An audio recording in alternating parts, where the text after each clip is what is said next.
again by Benning. Darnell Nurse left it in the corner, gets up center. Perry scores! Corey Perry! Ilya able to shake away from Solani. It's given away to Solani. Around in front. Score! Teemu Solani with the steal. Three of the fans want one. Score! Off the floor! On the board! Paul Korea!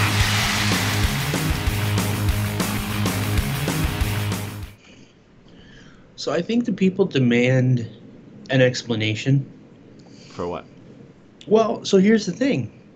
I feel like we as a podcast have largely had a pro-Canadian soccer tilt, and now it comes out today that you guys are a bunch of fucking Spygate-ass cheaters using fucking drones. You know what? I actually haven't... Spying on international teams for years. I haven't looked into this. I saw it. I actually saw a bunch of stuff on it, and I haven't actually read into what happened. But I saw the stuff about the drones and everything like that.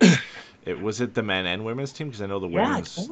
Okay, because I know the women's Olympic coach got suspended for the rest of the Olympics. But I'm not surprised. The Canadian Soccer Federation has been one of the worst run federations for years. You know what? If they've been doing fucking drone strikes or whatever the fuck for years and no one noticed, good on them. Yeah, it's really paid off, right? Like, it really paid off. We had so much success over those 20 plus years of. It was the only way we could have any sort of chance against anybody, I guess. It's been happening in Italian soccer for years. Instead of drones, they would send some low life intern out to the training ground to pretend to be a fan to scout Inter Milan's setup or something like that. That's been happening for years. It's just we got more sophisticated with it. Here's the question, I guess.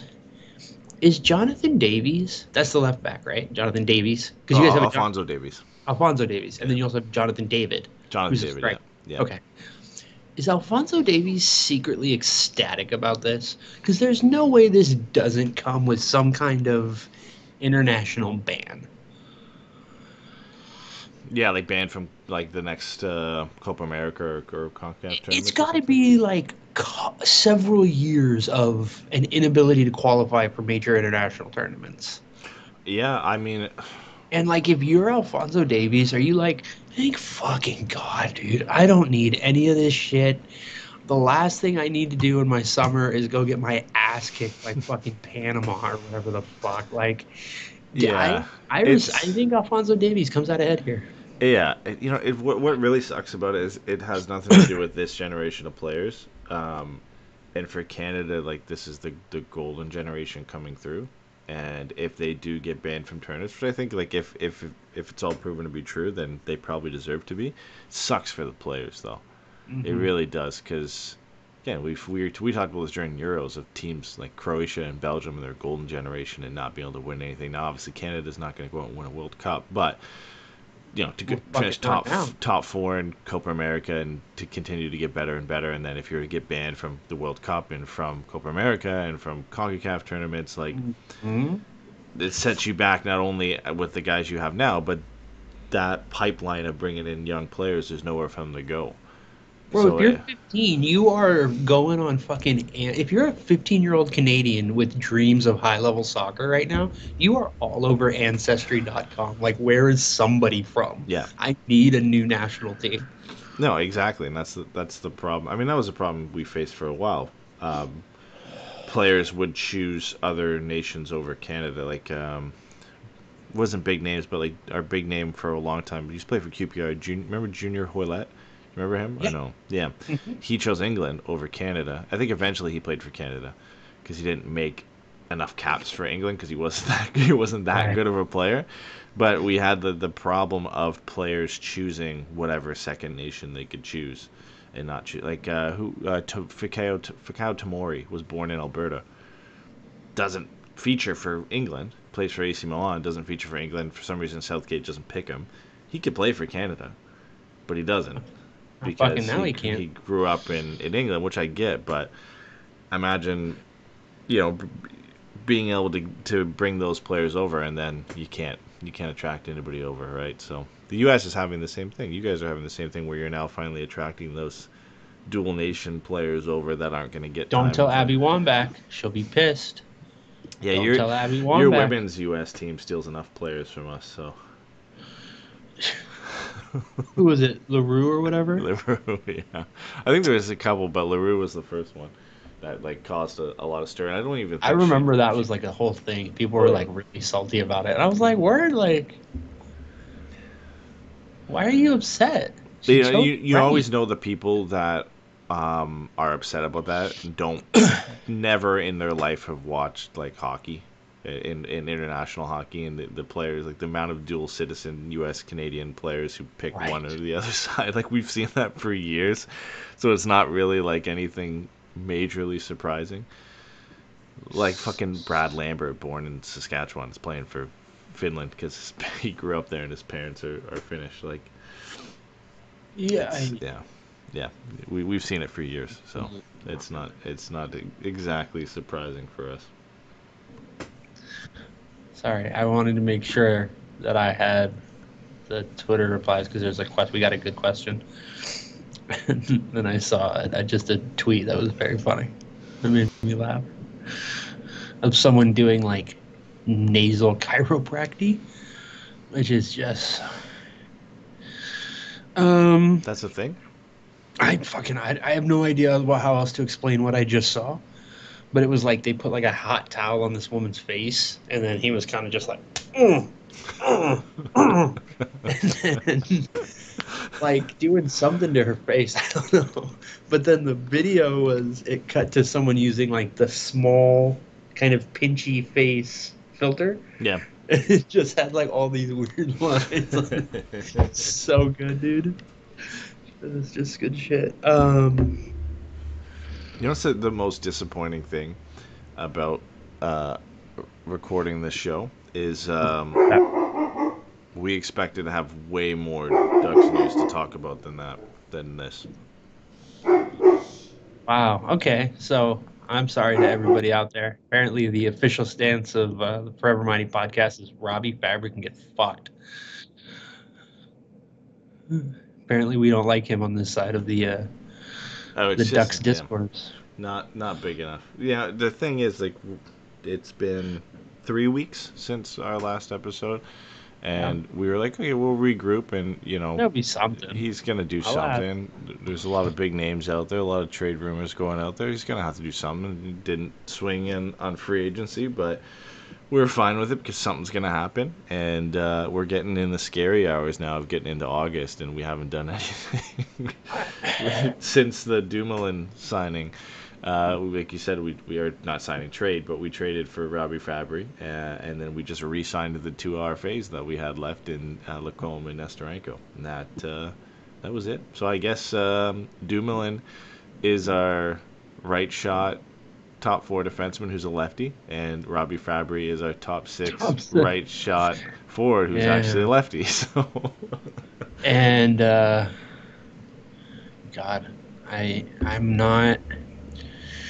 The Robby Fabbri thing is weird to me because you end up in this situation where you're kind of like, I don't want him. Like, that's not, like, you end up kind of like shitting on the guy inadvertently because it's not what you were looking for. Yeah, like I don't even hate it. It's not that bad of a trade. It's actually really good. It's fine. It's fine. A really good. I'll say this that's interesting though. Mm-hmm. Looking at relative to teammate expected goals for per 60, Robby Fabbri is 5th between Dylan Larkin at 4 and Lucas Raymond at 6. He had a good year. He had a good year, man. According to underlying numbers. Let's see what his... He's a real nice depth piece to bring in when you you lose, and you're not going to get the same production, but like in a sense you lose Adam Henrique. And you bring in Robby Fabbri to hopefully make up most of what you're losing there. Is that production? I don't think that's why they brought him in, but you do make up for like 18 goals from Robby Fabbri last year. You're usually a shoe in for around 20 to 25 for Henrique. If you can get 20 from Robby Fabbri, then you've made up some of the difference there. But all you've done is, draw even to what you did last year. We haven't added any goal scoring to this team, and you could argue, like you said, that you've lost it with the guys that we've lost through trades at the deadline or through not bringing back or the lack of signings that we brought in. So yeah, I'm very I'm curious. I'm sorry, my brain's a little all over the place. I'm a little scattered right now. Okay, so let's just go into one of the question that we got that I really thought was interesting. This is from Andrew Burla. I won't be able to tune in. Well, it's okay. We almost weren't. But maybe a talking point. Where are the Ducks going to find an extra 100 goals this season? 100? So, here's the thing. Where do we get that figure from? I'm not sure. So I'm trying to find... That's a lot. It's a lot of goals. I'm trying to find... Where would that put us in ranking? Yeah. Show goals. Standing. By team. Scheduling results. No, that's not what we want. Alright. I think I can... no, I've got goals per game. Oh, here we go. Yeah. Goals for... Anaheim had 204. The Kings had 100 extra goals would put us tied with the Avalanche. It would put us number one. We have 303. It would tie us for first with Colorado with 304. Oh, okay. Why does Fox have Avalanche having 302? I don't know. So, okay, I'm looking at Hockey Reference. They have the Avs as having 304, and the Leafs as having 303. Oh, yeah, okay. Fox has the Avs at 302 and the Leafs at 298. Whatever. It would put us in the top or close to the top. Yeah, it would put us in the top. We don't. 4 or 5. How? Let's say, how do we get 50 and get in the middle of the pack? In the 15 to 16 range. That's fair. Let's see. The Kings had 256, and they were the worst team in the West. The Islanders... The Capitals, oh my God, the Capitals had the lowest goals for total in the Eastern Conference and made the playoffs. They had 220 goals. That's it. Jesus. Wow. That's crazy. So, yeah, 50 goals puts us at 254. Which puts us right between...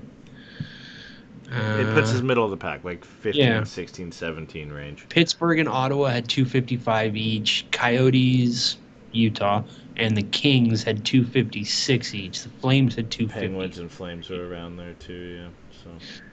So I guess... That's what you would hope for in a perfect world, is to be in the middle of the pack from being at the bottom. Fuck me, man. So here's the thing, right? 100 goals seemed weird, but 50 goals doesn't seem insane.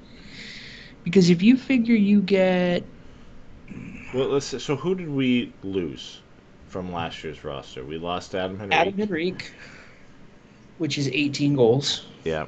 So Fabbri's they even out, right? Essentially. Right. Yeah. Absolutely. Nobody else. Max Jones had 5. Yeah. Whatever. You get that, but Jamie had 1, but we lost him early. Henrique was the only major dump off at the deadline, right? Yeah. I think so. At least as far as goal production. Yeah. Ilya Lyubushkin still played 17 minutes a night, but he didn't have any goals at all. So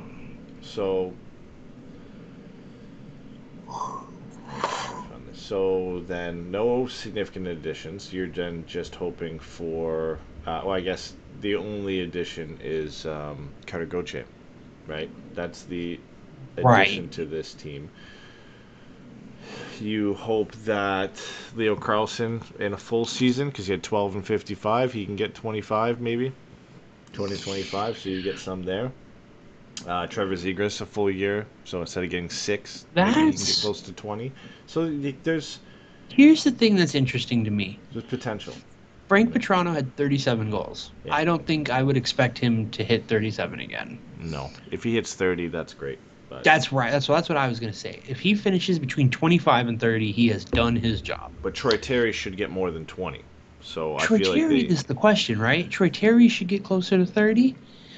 the two of them combined should get Average. 50. I think Vetrano and Terry should get 50 to 55 combined. Yeah. McTavish, you hope, gets 20. I think McTavish, you hope, gets 25. So you're at 70, 75, 80 there. Fabbri's 18, let's call it 20. You're around 100. Killorn, full season, maybe not playing just 63 games. You hope 20. Leo Alex Carlson, Killorn was 20. fine last year. He was fine last year. Like, 36 points Oh no, in he was 63 fine. games. I'm just saying if he plays closer to 80, he should get 20, right? That's all I'm saying. Sure, fair enough. But so the guys who are potential at 20 plus are Vetrano, Terry, McTavish, Fabbri, Killorn, Leo Carlson, Trevor Zegras, and then outside shot maybe for Cutter Gauthier, but you just don't know at this point. He should, but you don't know. Anybody else? I don't think so. Is there a world in which the Ducks end up at 260? I think it's possible, but again, I mean, we're in the same territory we are every year, where our hopes and dreams of this team doing better banks on the kids taking a step forward. It's the same. Like other than Vetrano and Terry just not falling off a Silverberg, we cliff. lost 7 goals. Carrick, 8 goals. So there's another 15 goals from depth pieces, which is fine. I'm just looking right now at the numbers. Those are like no matter who you put in there, you should get that from somebody, right? Like I think you could say Cutter Gauthier has a chance to hit 15. Like I think if Cutter Gauthier finishes with below 15 goals, you can say we were expecting more. I'm not saying it's bad. I'm not saying he's a bust or I'm not, you know what I mean? I'm not making any of that. I just think if you look at Cutter Gauthier, you can look at him and go, he should finish with 15 goals in his rookie season. I think he should, yeah. I think I would put him higher just because I think the opportunities he's going to be given straight from the gate. Now, this is assuming the Ducks do not bring in somebody else. If they go with the roster they have now, he's going to get opportunities from the get-go, and really, like, nobody's going to challenge him for a top 6 spot and a spot on one of the power play units. So, realistically, with the talent that he has, he should push for 20 and be around that 20 to 25 mark. Again, the only question mark is how quickly does he adjust, because he played, one game last year? 2 games? Cutter played 1 game, had 1 assist. So, I mean, we'll see. But again, our hopes and dreams of the Ducks having significant uptick in production rests on Zegras, Carlson, Gauthier, McTavish, and whether or not they can push into the 20 to 30 goal range. Because you know what you're likely going to get from Terry and Vetrano. One of them could push 30, both of them could push 30, but they should both at least hit 20 to 25, right? So you kind of already know what you're going to get from them.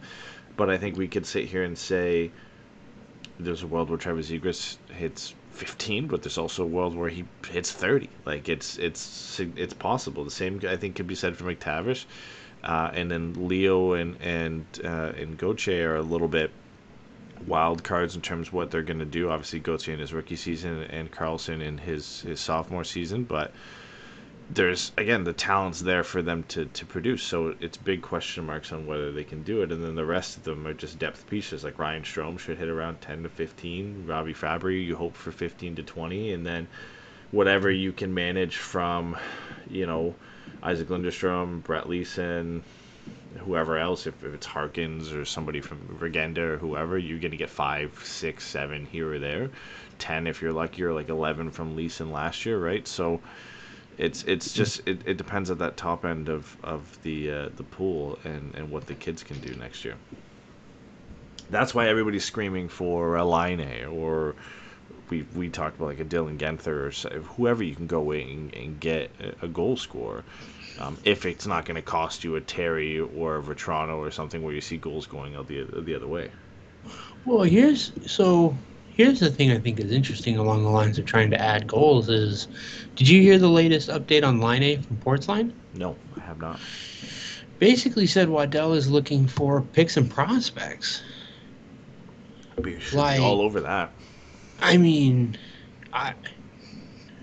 now it depends what picks and what prospects, but yeah. But I mean, he's a severely distressed asset. You've got the player assistance part of it, which is weird to talk about because it's like, what is he going through? What is he struggling with? Is it acute? Is it chronic? You know what I mean? Like, how is this affecting him? Like, I just, there's so much about it that is unknown, but he is at this point a distressed asset in so much as just when he's on the ice, his career has been very up and down. Yeah. How long is he going to be in the program, right? Like, when is he maybe going to be able to come back and try to start playing games again?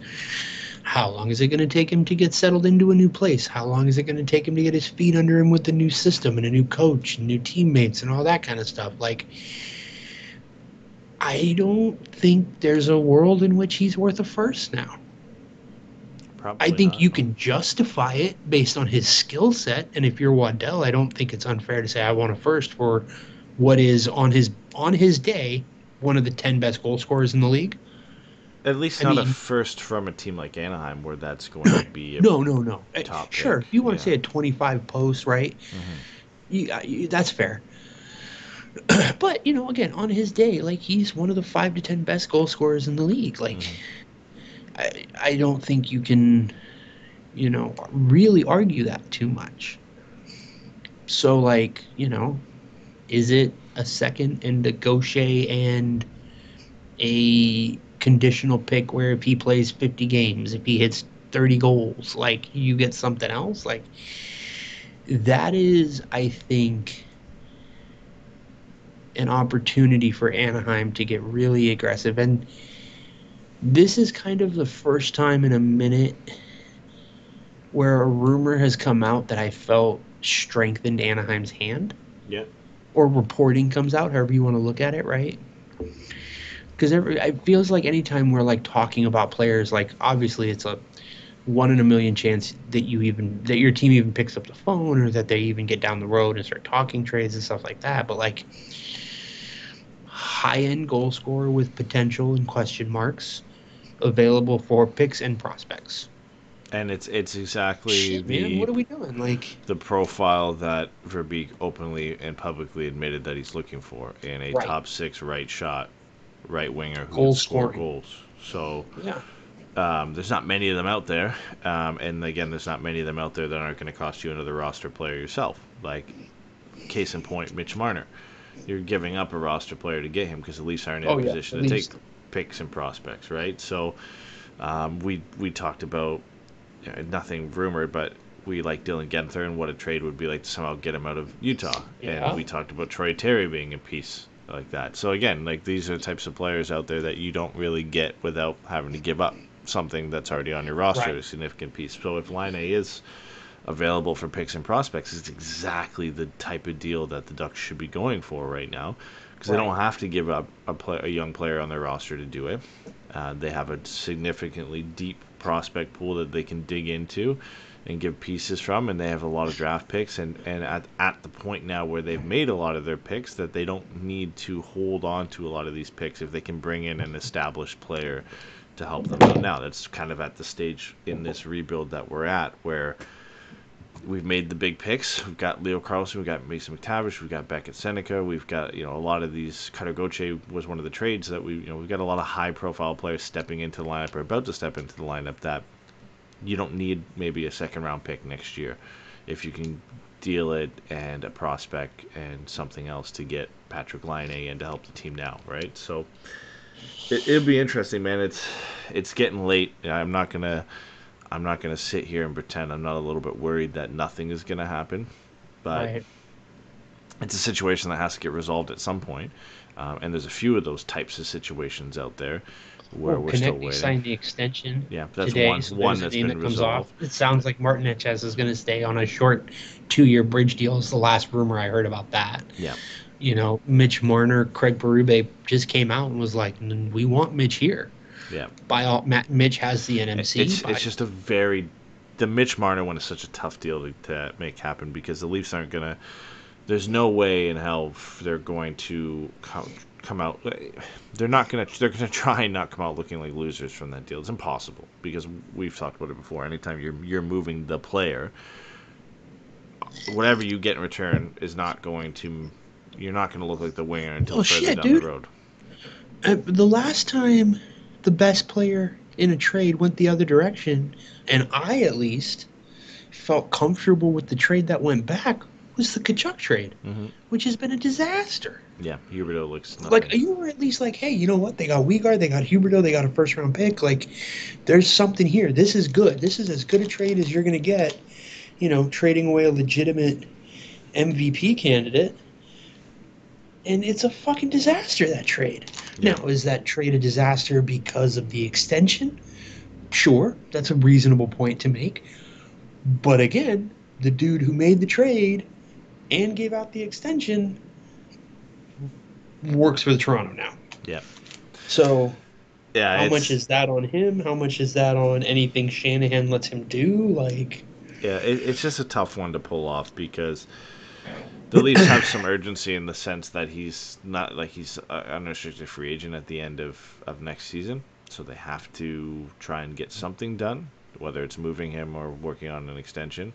And they're in that pressure mode of like they've got to do something. They got to make some sort of move to turn this team around and give the fans hope they can actually win a Stanley Cup.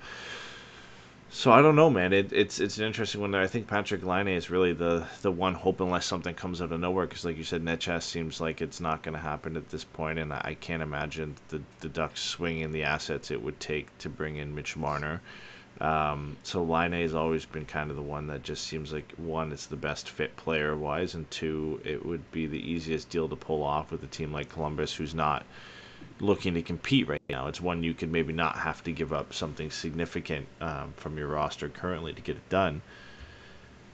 But we're waiting because beyond that, like we've talked about, Connor Garland is maybe an option if Vancouver needed to dump salary, but it maybe looks like they don't need to do that now. And then the names from there, like for right shot, right wingers that can fit your top six, there's just not a lot of them available, or at least reportedly available. No, it's, again, it's like we talked about on the last episode. Like, the longer time goes on, the less and less room you have to try to make things happen. And again, that's a very obvious thing to say out loud, but I do think it's one of the things that is worth repeating. This stuff just gets more difficult by the day, and it is what it is. There's nothing you can really do about it other than just kind of sit and wait, especially in the position that we're in as far as being fans. So, but the Laine thing feels like a real life raft, He doesn't do them any good right now. If they're looking at picks and prospects, then that means they're certainly comfortable moving on from him. And Anaheim has been making a lot of picks. They've been making a lot of interesting trades. They don't have their second this year because that was in the Cutter trade with Jamie, but they should have picks. They should certainly be able to generate picks from other trades. They should be able to get a third or a fourth for Robby Fabbri. Dumoulin, maybe you could still trade out as well because he's Dumoulin. Yeah. I don't want to, but you could always move Gudis, you can move Vetrano, you can move Vakanainen, and you can move LaCombe. Like, there are options on the roster for Anaheim to get creative and try to potentially recoup any picks that they feel they may have lost. Yeah, I mean, Dumoulin and Fabbri just seem like the moves that Verbeek has made since becoming the Ducks GM, where there's guys he's brought in that could have value. Not only one are they going to help the team in this upcoming season, and the hope is that they help the team and they don't have to get traded and the Ducks are in a playoff hunt and they can stay. And it's not really a lost value there. You brought them in and they've contributed, and now you're in the hunt. If not, then you have they've accrued value throughout the season, hopefully enough to get you something good in return. And they're unrestricted free agents at the end of the season, and you move them out at the deadline, and you get some picks in return, right? So it's a win-win for the Ducks to be able to do it. And you've got a lot of those guys on the list, and you've kept one of them in Frank Vetrano, who holds a lot of value now, and as long as he continues along the same path, again, doesn't have to get 35 plus goals next year, but if he's in that 25 to 30 range, or around that 20 to 25 mark at the deadline, then he's going to hold value again, especially as a rental with the contract that he has. So you've got 3 options there to recruit, hopefully in Vetrano's case, a first-round pick, and Dumoulin and Fabbri, second or third-round picks, if you need it to fill up that cupboard again. Right. Yep. Let's see. Well, we'll see, man. Draft picks. Anaheim has no second, but 2/3, 2/4, and 2/5 this year. So they still, despite moving their second rounder to get Cutter, which, by all accounts, seems like it's worth it. Yeah. They still have the Toronto 3rd, Detroit 4th, Edmonton 5th. And then after that, the only pick that they don't have is their 4th in 2026, which was what they traded to get Dumoulin. Yeah, I think as long as you leave kind of the top end of the cupboard for prospects untouched, Luno is maybe the borderline. I don't think I really would want to move him in a deal like that, but just because we're so short on right-handed defensemen, and his progression has been great since he's been drafted. I think obviously you scratch any of the ones currently on the roster, Zellweger and Minchikov, that's just way out of range. But then you look at maybe a Hellison or Warren or Pastuov or those types of players as potential guys to move. Then that, and either a second in 2026 or could the 2/3 and package them together, something around that. I don't know what the value is even on Laine at this point, but you can get it done, right? It's definitely possible to make it work. It's just how long can you go before this just doesn't feel possible anymore, right? How mid-August is if we're getting to that point and it's not done. Yeah, I think that's probably right.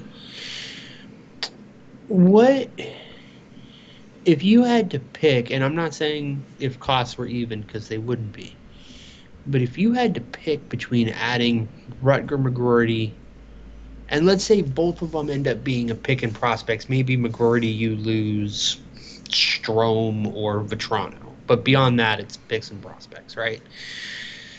Would you rather have McGroarty or Laine? Oh, man, I think at this point I really do like McGroarty, but I still think I'd rather have Laine just for the fit. I just think the fit, and I do still believe in the player enough that I do think in the right situation and him being kind of, I don't want to say the focal point and not all the pressure on him, because there are goal scorers in this team, but to bring in to be the main shooting option on this team, I think it's just a really, really good fit for him to come into. And the Ducks are in a desperate need right now of a right shot winger, and you can imagine him in the OV spot on the power play with the playmakers that the Ducks have. The fit I think is too good to pass up on. I really like McGroarty, but I just think we have maybe not players like him, but we've got those positions kind of filled at this point where it'd be tougher to slot him in.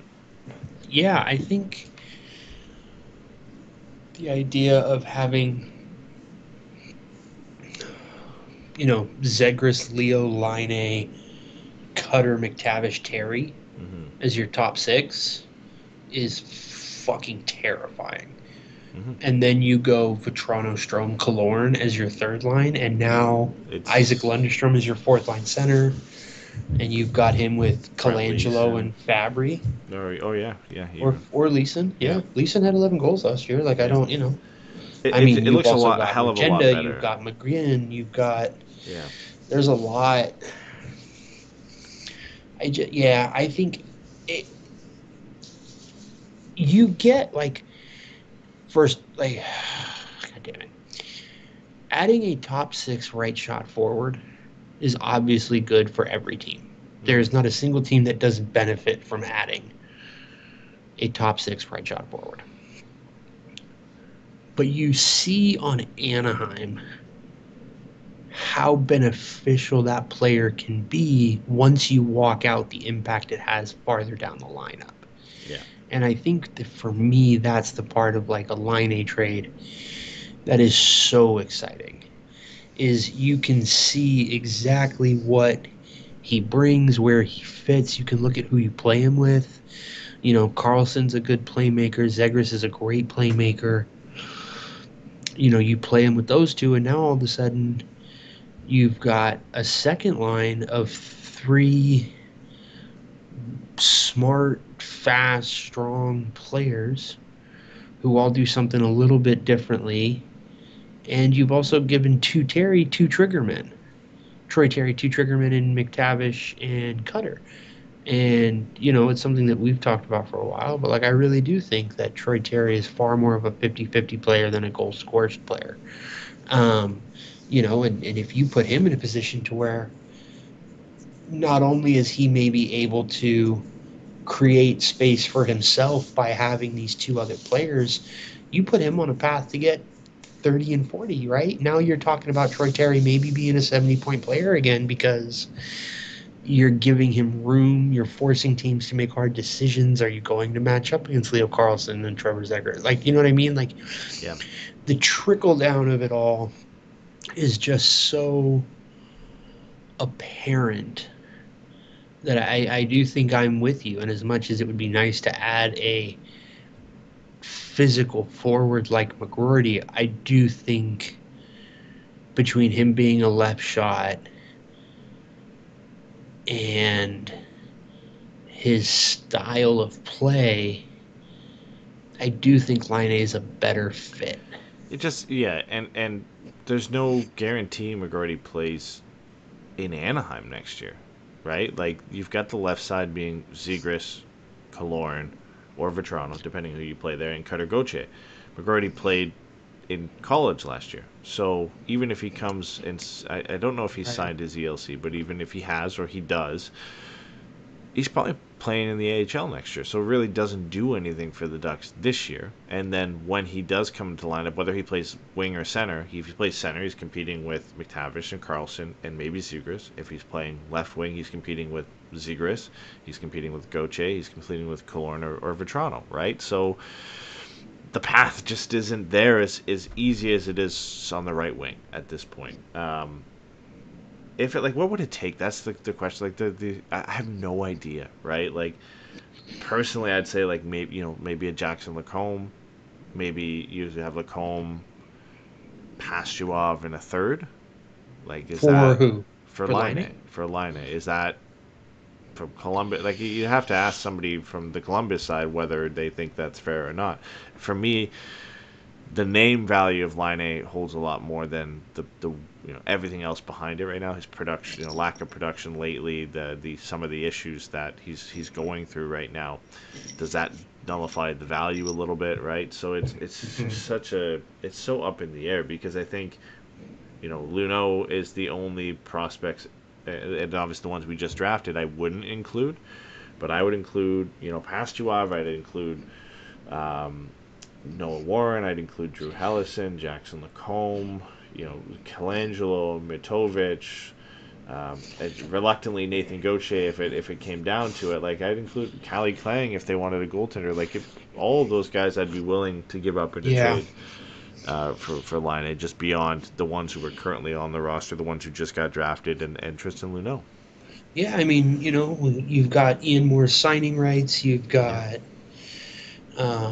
Kerry Terrence, who's got middle 6 goal scoring upside. Like, you can give him a nice combination. Again, like 2 B-level prospects in a third-round pick, or a conditional pick where it's a third this year, and whatever, if the conditions are met, it becomes a second in 2026 or something like that. So right, it's definitely possible for it to get done, at least from our end it seems like that, but who knows what Columbus is waiting for in an offer, and if another team's able to offer what the Ducks aren't willing to, or what, I guess in this sense, what we're not willing to, right? So it's tough, man. It's one I really, really, really love to happen. I I think it like you kind of explained it perfectly. The way it balances out this entire roster and it allows some more freedom for guys like Troy Terry to really work and operate it. It has a lot of potential for the Ducks to actually be in a spot to maybe compete for a playoff spot next year, or at least be in that wild card picture. And it's not so much Laine doesn't have to be a 40-goal scorer for that to happen. It just really balances out the lineup nicely and allows you to kind of have three lines that you can roll and both all be goal-scoring threats, and then a pretty decent fourth line that you can put out there with Lundestrom and Fabbri and Leeson that is more than capable of putting in a shift every now and then and contributing. So it'd be fun, man. It would be really fun. It's just I'm not fully confident at this point whether it's going to happen, and I wish I was. Yeah, I mean, I don't think there's any reason to be confident in anything, and I think, to your point, the longer it goes on, the less confident you are that anything happens. Mm-hmm. Which then again, like, gets into a opportunity cost philosophy question of, like, is it better to overpay and address a clear need, or is it better to not overpay, keep it dry, and see what's available down the line? And I don't think there are any great or easy answers, because I think there are players who are worth overpays. I think there are players who, I guess the obvious. I guess there are players who are worth overpays. There are players who aren't worth overpays, and then there's also, like, what does it mean to the team when they see you go out and get somebody? Yeah. You know what I mean? Like, they talk about that at the deadline, but what does that do for a team at the beginning of the year? You've heard GMs talk about it 100 times of, I wanted to reward the room and go get them somebody to help them out down the stretch. Well, how about I wanted to inspire the room and get them somebody to help raise the expectations heading into the season, that we're not fucking around anymore. And again, I don't think Fabbri or Dumoulin are bad ads. And, even if you get a right shot defenseman like Dante Fabro, who's maybe not the most exciting or sexy, like, I don't think that's nothing, but being like, we're going to go out and just get a specialist. Yep. Like, that has a lot of value. And I think, what that could potentially mean to the group as far as how it's viewed that management is looking at you, there's a lot there. There's a lot to be excited about. And again, Patrick Laine is young. He's only 26 right now. He's got 2 years left on his deal. 1 year after this, it takes him straight to UFA. But again, assuming the whole thing doesn't work, you're either trading him or you're letting him walk to UFA anyway. So you're not really losing too much. And if it is just picks and prospects, again, when he's at his best, he's one of the best players in the league at what he does. Yeah. So the risk is not nothing, but the opportunity is sizable enough that it feels worth doing something like that. It's almost the perfect contract for him to be on for the Ducks in their situation as well. Because, like, let's say things don't work out. That's when, at the earliest, Beckett Seneca should be stepping into this lineup. Right. So if things don't pan out, you've got your right shot, right winger who can come in and replace him. And maybe you move with Laine at the deadline during that final season, and you get something in return that matches whatever you gave up, or helps kind of replenish whatever you gave up in the trade to get him in the first place. But it's certainly worth the risk and the gamble to try and see if you can get something in him. And if you do, then great. You've got a great problem to kind of work yourself into at that point. Is now Beckett Seneca slots in as a third line winger at that point, and when he comes into the NHL roster and can ease his way in, because at that point you'd imagine Strome has moved on and Vetrano's not there, and you've got some openings down at that point of the lineup. But I don't know, man. It's my hope is Columbus's focus right now is signing the 3 RFAs that they have left to sign in Kirill Marchenko, Cole Sillinger, and Ken Johnson, and that's their main focus, and trying to avoid going to arbitration with those players. And then once that's done, Well, we only see Marchenko something can happen. go to arbitration. Sillinger Right. isn't, and KJ is a 10-2. Yeah. So hopefully, once they get those wrapped up, the Ducks are now done in terms of their RFAs, and their business is done on that side of things. That frees up the ability for them to focus on moving him a little bit more.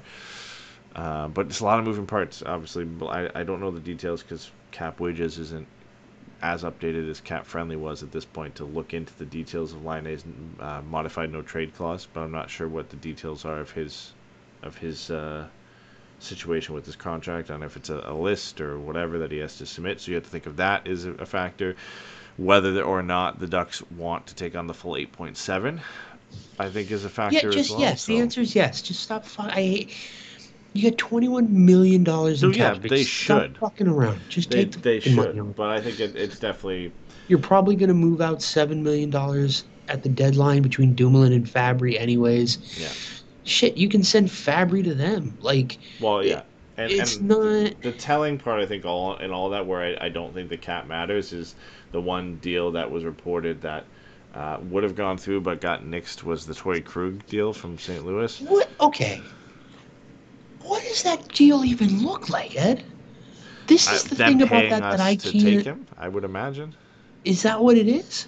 I would have to think so, because St. Louis has, they got $8 million in cap space, but they've do they have anybody on it? Oh, so no, I guess they're not in desperate need of cap space, but if they wanted to go and make some more acquisitions than they needed, because they did sign Buchnevich to an extension, so they need to make sure that that's in place, and that they can afford that when that goes up next year. They don't really have any major players that they have to sign soon. So yeah, I don't know. I would imagine, I would have thought that it would have been them paying us to take him. But I don't know, man. It's one of those mysteries that we'll never know, because he did not waive his no trade clause to come to Anaheim. That rumor makes no sense. You have to think at 33, he's been okay, but he's had struggles with 6.5 for the next 3 years. Like, they had to have been paying us to take him. I mean, what is it? What is worth it, though? Is it Dvorsky? Yeah, I don't know. Is it Adam Juracek? Is it... First round pick. I just... If they even have it, I don't even know if 3 they have it. years, bro. 3 years at 6.5. And, like, I love Torey Krug, but he hasn't been the same dude for a few years now, man. Well, yeah. Dude's a bit cooked. It doesn't do anything to help the Ducks. It almost makes the decision of bringing the younger players up into the blue line a little bit harder, because you've got Fowler there already. You bring Krug in on the left side, then you've got Minchikov, who's probably going to be the last spot on the left side, but then LaCombe or Zellweger are going to be playing on the right. You have Dumoulin, who's a lefty now, that you're going to be playing on the right, I guess, if he came in. Or maybe the Dumoulin trade probably. Dumoulin trade probably doesn't happen. Yeah. But even then, like, that's even sillier, because the Dumoulin trade makes more sense for the type of player you brought in. Wait, that's what I'm saying. They're completely different types of players. Yeah. Dumoulin, you come in, you play him on the left, you play Zellweger on his offside. You call it a day. Like, that on paper makes all the sense in the world. Now, how they do together obviously is a different conversation. But, like, that to me should be the third pair next year, is Dumoulin Zellweger. Mm-hmm. Yep. I don't see really too much else that's in the running. Well, for Fowler, Gudis, Dumoulin, Zellweger, Minchikov, and LaCombe or Vakanainen, I guess. Yeah, I figure you're looking at Minchikov, Gudis, and Zellweger, LaCombe, and Fowler, LaCombe. Yeah, well, I think that final spot between Vakanainen and LaCombe also comes down to Tristan Luneau and the preseason and everything that he has, and whether he can nail down that spot. Because I don't think LaCombe or Vakanainen have it nailed down. I think they might have better odds of getting it because of the amount of games that they played last year and the fact that Luneau's coming back from an injury. But he played good in the small stint that he played both in the AHL and the NHL. So I think he's in the running there. Maybe you could say Drew Hellison as well, but I think it's a little bit of a longer shot. But definitely some options there, and the fact that they're righties in Hellison and Luneau could lean in their favor a little bit of winning a spot over one of those two. And then you play either Luneau or Hellison with Minchikov, or maybe Minchikov plays with Gudis and one of those kids plays with Cam Fowler instead. Yeah, you probably do Luneau and Fowler again, which didn't really go well last time, but what are you going to do? I wonder if I can find the natural stat trick wowies. So it's not bad. I think in an ideal world, I'd love to see Tristan Luneau wow enough for him to take that spot from LaCombe and Vakanainen, and then Vakanainen's the 7, and LaCombe starts the year in the AHL. And that's no disrespect or shot against Jackson LaCombe. I just think long term, Tristan Luneau is the better prospect, and if he can show that sooner rather than later, it's a good thing for the Ducks to be able to have him on the right side of the fence. Cam Fowler. Yeah, 100%. Jackson LaCombe, Tristan Luneau. Also, are we just giving up on the top 4 right-handed defensemen? Are we just saying that Dumoulin was essentially that acquisition? He's just not a righty? I don't know, dude. That's okay. So, Jesus, what a mess. So, Fowler and Luneau played 91 minutes together, had a 55.56 goals for percentage, which is great, but a 41.6 expected goals for percentage, which is bad. LaCombe and Fowler had an 18.18% in 406. Jesus. Almost 407 minutes, they had an 18.18 goals for percentage. So sub 19 goals for percentage. They had less than 1 in every 5 goals scored on the ice was for Anaheim. Yeah. Their expected goals for percentage was 39%. Oh my God, bro. We are terrible. Yeah. Bro. Yeah. I don't need to do the Cam Fowler thing again, but that was the other thing. That was the only thing that made sense to me is Fowler for Krug, because it's possible. They get a different type of player, and he's got a year less. I wish more came out of it so we would know, because it would seem weird for them to cap dump Krug onto us and for us to try and make that work with the blue line and the players we have already. But again, yeah, like unless it was for, Dumoulin was the second option or the plan B that we brought in instead of Krug, then Krug plays with Gudis, and you figure out the rest from there, Fowler and whoever, right? So and Minchikov, Fowler with Zellweger and Minchikov with LaCombe or Vakanainen, right? So it's possible, but I really don't know. I wish there really wasn't much. It was just Pagnotta who dropped it, right? I didn't hear anything else from anybody on it. I wish we would have got more, because it's so vague, so up in the air on what else was kind of the details. And it came out like days after it had happened. He just kind of passively mentioned like, oh, a couple days ago this would have came through, but Krug denied it. Cam Fowler and Radko Gudis actually had a 56.4 expected goals for percentage. They're probably they played 50 if you're gonna minutes. play anybody with Fowler, probably the right option is Gudis. It's just, is that the right option for the rest of the pairing? Because I think Dumoulin and Zellweger makes sense. You can play Zellweger on the right, and Dumoulin's a good one to pair him with. So then it's just, are you fine and okay with Minchikov playing with Vakanainen or Luneau or LaCombe? I think I am. I think Vakanainen, of the young prospects we have, is probably the best one to do that with. I think he can carry the load both offensively or defensively, depending on what he needs to do. Minchikov-LaCombe is a very interesting pair to me. I like what that could be, and it just becomes about how whoever is on their offside is able to do it. I think it's LaCombe. I think it is too. Because he's done it already. But I just... I also wonder if you have two lefties, if you don't play sides, you just fucking go play hockey and just know where the other one of you always is. Yep. You know what I mean? Like, I'll tie a bell around your fucking necks, but know where each other are. If one of you is up, the other one can't be. Yeah. I think for that And- pairing, it definitely works. I think Dumoulin, Zellweger's played so much on the right that he sticks there. And Dumoulin's a bit more of a stay-at-home. But with two young kids like Minchikov and LaCombe, I think you could easily pull that off where maybe they're rotating every now and then, right? So I think it's possible. I don't know, man. I'm intrigued for the way this season is going to be, but I need to see something, and it not to be another. And again, I do like the Dumoulin and Fabbri trades, but I don't need to see another one of them.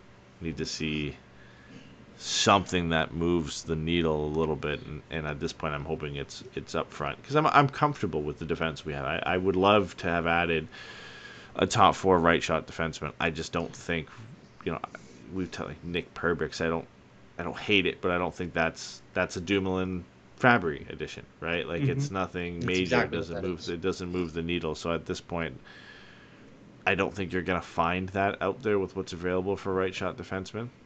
Right. So I'm all for adding that top six forward and going from there. And it'll be a fun team to watch, regardless if that gets done or not. But if you add a line to this mix, it'll be a lot of interesting. There's a games lot to to watch. like. Yeah. So since we've kind of talked around him, let's do it. How do you feel about the LaCombe and Nesterenko extensions? Yeah, I'm fine with it. Or not extensions, new deals, however you want Yeah. to look at it. I think you had to. I think there's no reason not to. I think Nesterenko's a long shot and always kind of has been for me to make the NHL. He's been good when he's played, but it's just He's fine. he's fine, and he'll play in the AHL. And if he does well, maybe he gets a shot to push for fourth line minutes at that point.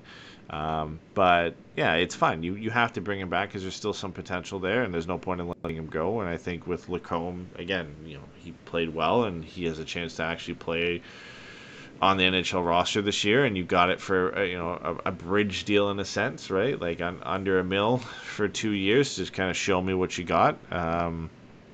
He'll be a tweener, and if he plays well enough, he'll play hopefully 40-50 games for the Ducks this year, or be a part of a trade if they need to move him at that point. I don't think this extension means that he's safe from being traded. It's just they had to lock him down, and they got that done early, and it was a bit of good business. But it was two deals they had to make, and they should make, and they did. Yeah, I think I'm surprised the Jackson LaCombe number is sub $1 million. I think I would have expected him to be in the 1.2, 1.3 range. But I think that would have come maybe with 3 years. Yeah. I think in my head I was always kind of putting him at like 3 years, $2 million, 3 years, 1.5, kind of in that area. I mean, this is fucking huge. Like it's so interesting because it's just like, Are they being hard asses? Are they being overly cautious? Are they giving themselves the most flexibility? Like, what is the reason Jackson LaCombe, who at different times last year looked like he could very easily be a long-term top 4 player, like, why under $1 million? And again, I'm not saying it's bad. I have no problem with it. It's short deal. It gives him an opportunity this time next year to start pushing for an extension and getting moved and doing the whole thing, right? Because of the July 1 extension window, it gives him plenty of time to make things happen if he pops this year. And if he pops and Zellweger pops and Minchikov pops and they still got Stolberg and all these other guys, then yeah, maybe Jackson LaCombe talks his way into getting traded and gets an extension in the process and things like that, or whatever. Maybe he takes somebody's spot, right? Maybe he moves OZ, right? Like, I think for Jackson LaCombe, it's a great deal. I think for the team, it's a great deal. I was genuinely surprised at how low the cap hit was.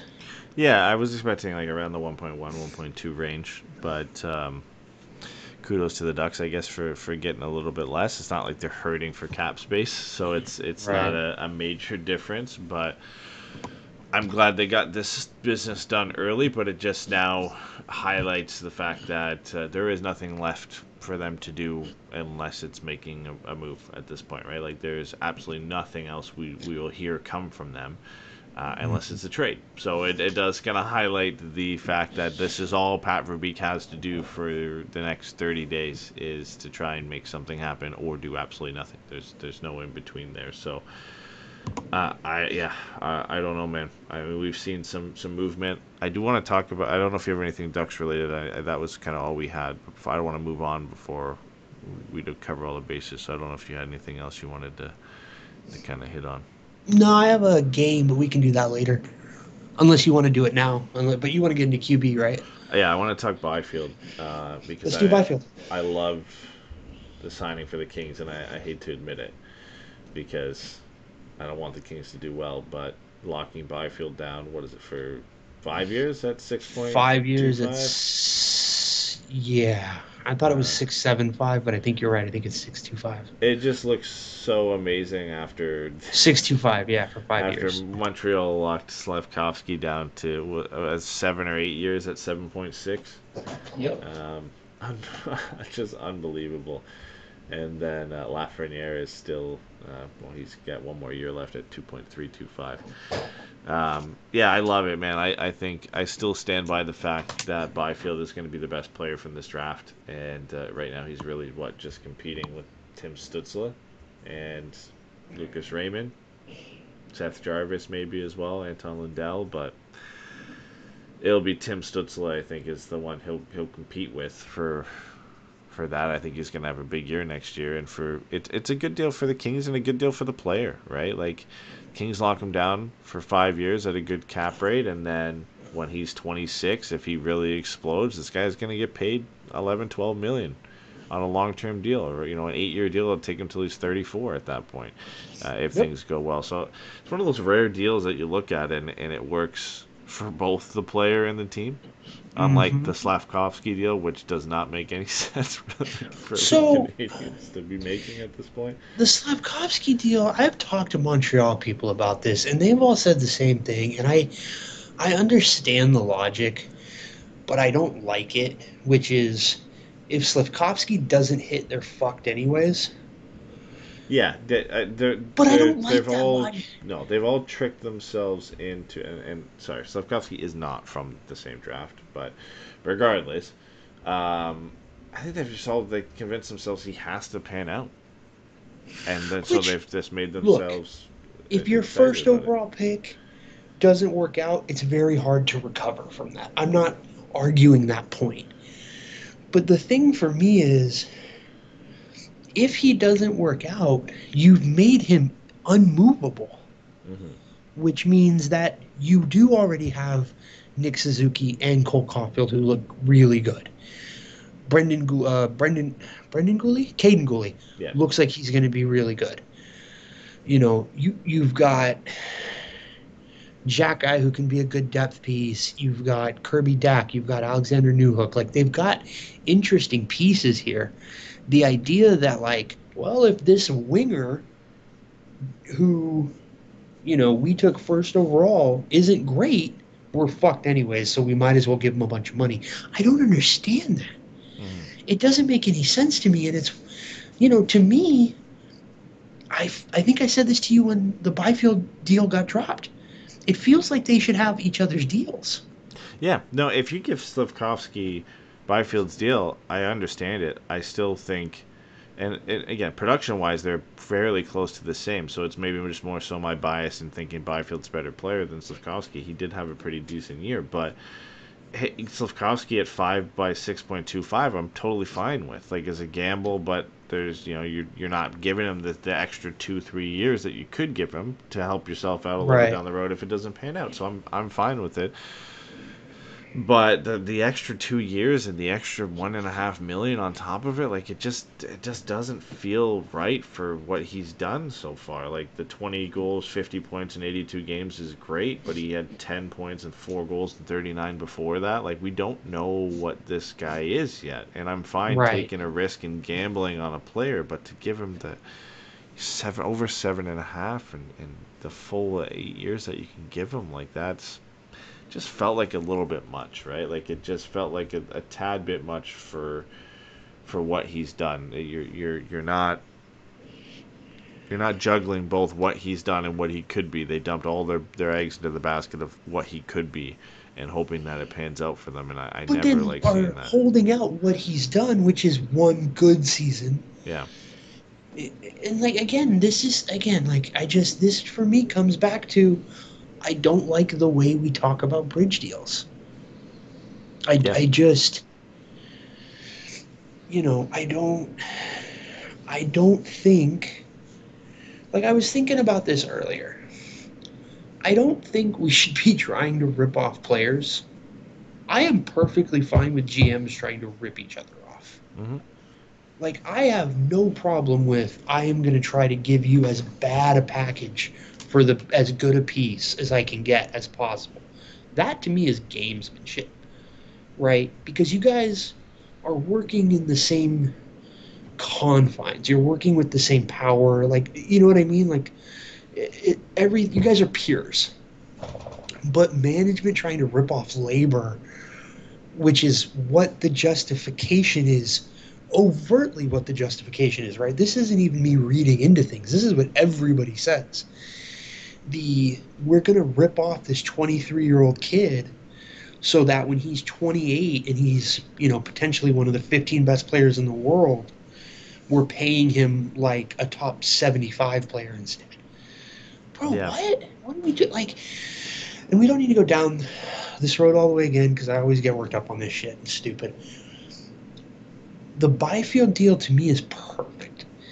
It takes him to a point where he's still going to have plenty of leverage and plenty of opportunity to negotiate himself a better deal and get more money and allow himself to grow.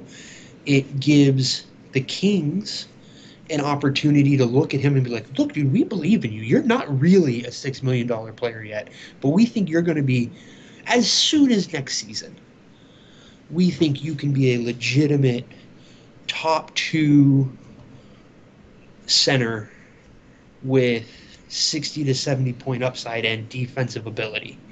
Because that's what that deal says is. He can be, right, the heir to Anze Kopitar.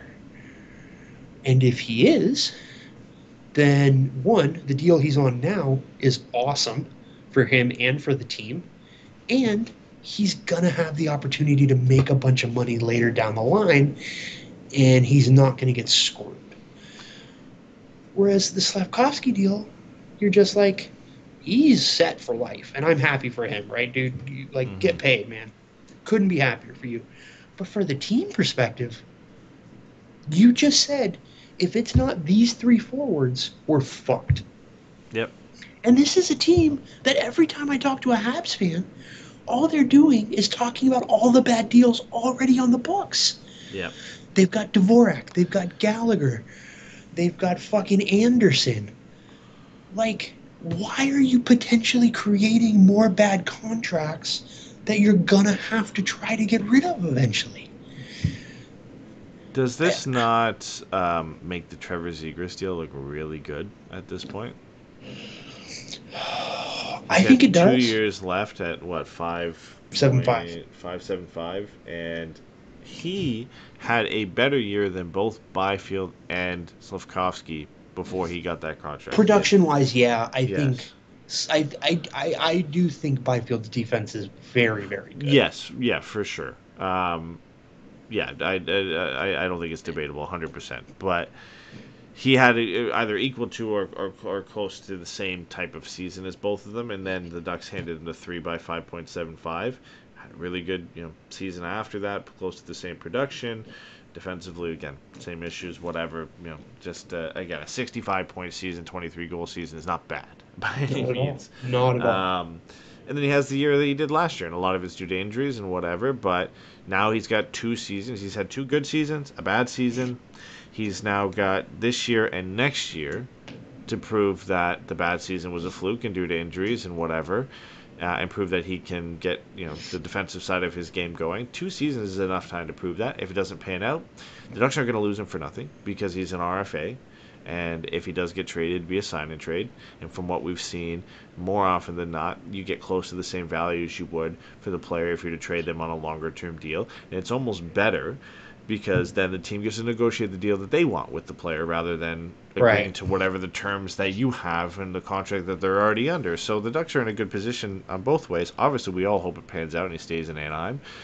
But if he either doesn't pan out or opts to not want to re-sign in Anaheim or whatever the case may be, the Ducks still have control of his rights and have control of the power to make that trade and make it with who they want. So I don't know, man. It's starting to look really good, that deal for the Ducks. And listen, like you said before, the best case scenario, he plays lights out, 100-point player, and the Ducks have to pay him $11 million, $12 million, whatever it may be, right? $10 million plus. Yeah. That's the best case scenario because then he turns into the player you hoped he was. What? It's so nice to hear you say it because then I don't sound as far up my own ass as I can be.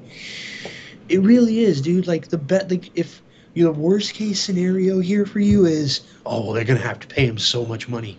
Do you understand what that means? Yeah. Like, do you actually understand when you say that what it actually means? It means he's fucking dope. Yeah.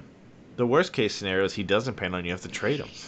Like, that's the worst case scenario. Any other scenario beyond that is great because it means he's either been the same as he is now and he's a 60 to 70-point player and you can sign him accordingly to that around $6.5-7 million, or he's fucking way better than that and you have to pay him $10 or $11 million, but he's a $10-11 million player. Exactly. And he's proved that over enough period of time with consistency, so over the next 2 seasons, that you're comfortable giving him that deal, and it's not based off 1 season. So, I find it funny when you hear that come from people saying, "Well, like, oh man, he signed the bridge deal, and like, what if we have to pay him $10 million in the next 2 years? We could have just signed him for 7 by 7.5 or 7 by 9 or whatever it is, and we'd be saving a couple $1 million." It's like, great, but then he's still that player. Like, it doesn't matter at the end of the day whether you're paying him $1 million more or $1 million less. He still turned out to be that player, and you can make it work at something. Like, $1 million's not going to break the bank and make a difference at that point. If you can't afford to keep a great player because you have to pay him like a great player, you have bigger issues. You've done something than else him wrong. being a great player. Yeah, you've done it Toronto, and you brought in John Tavares at $11 million. So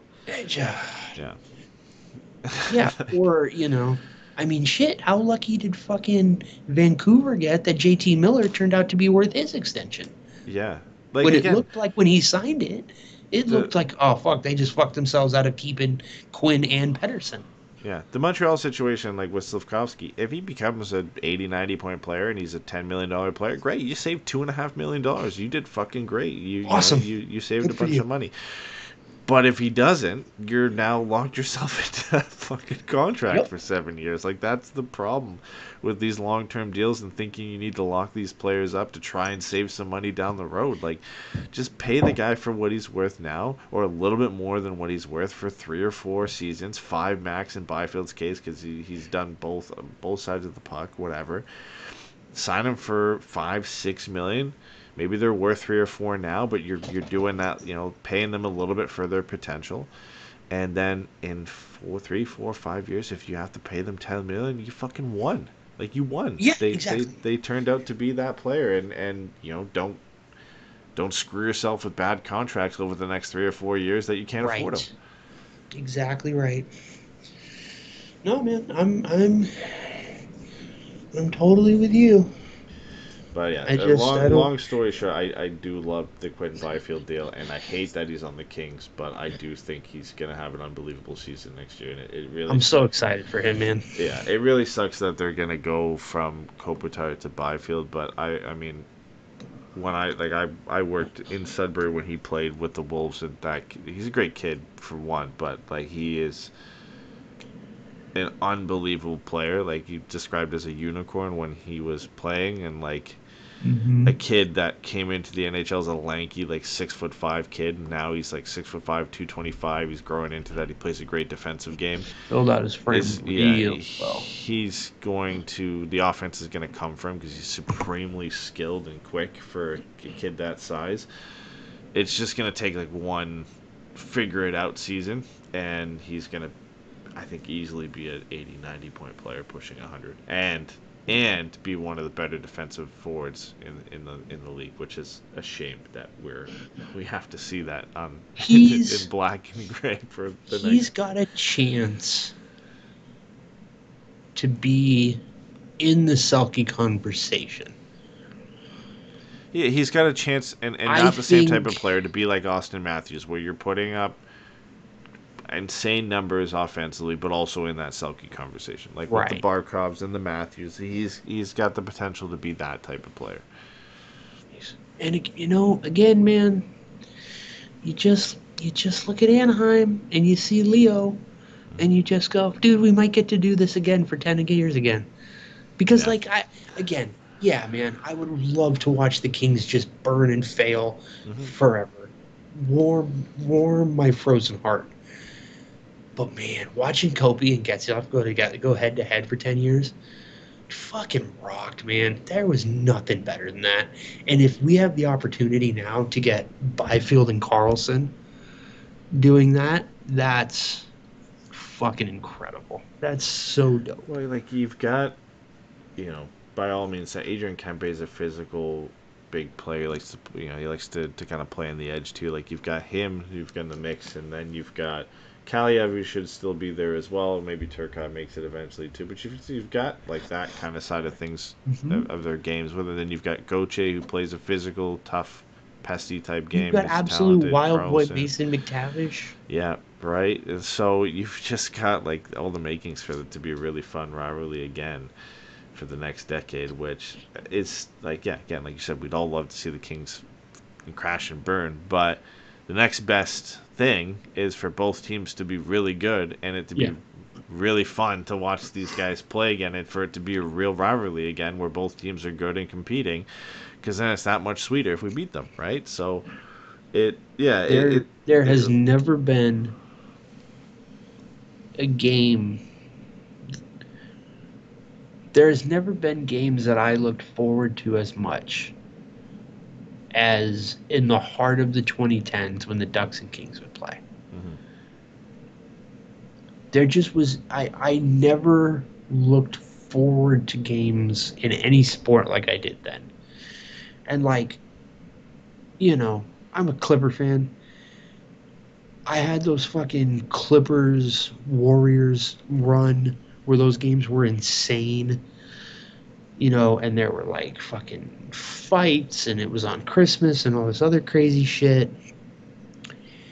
You had like Houston when they were pretty good playing against the Colts.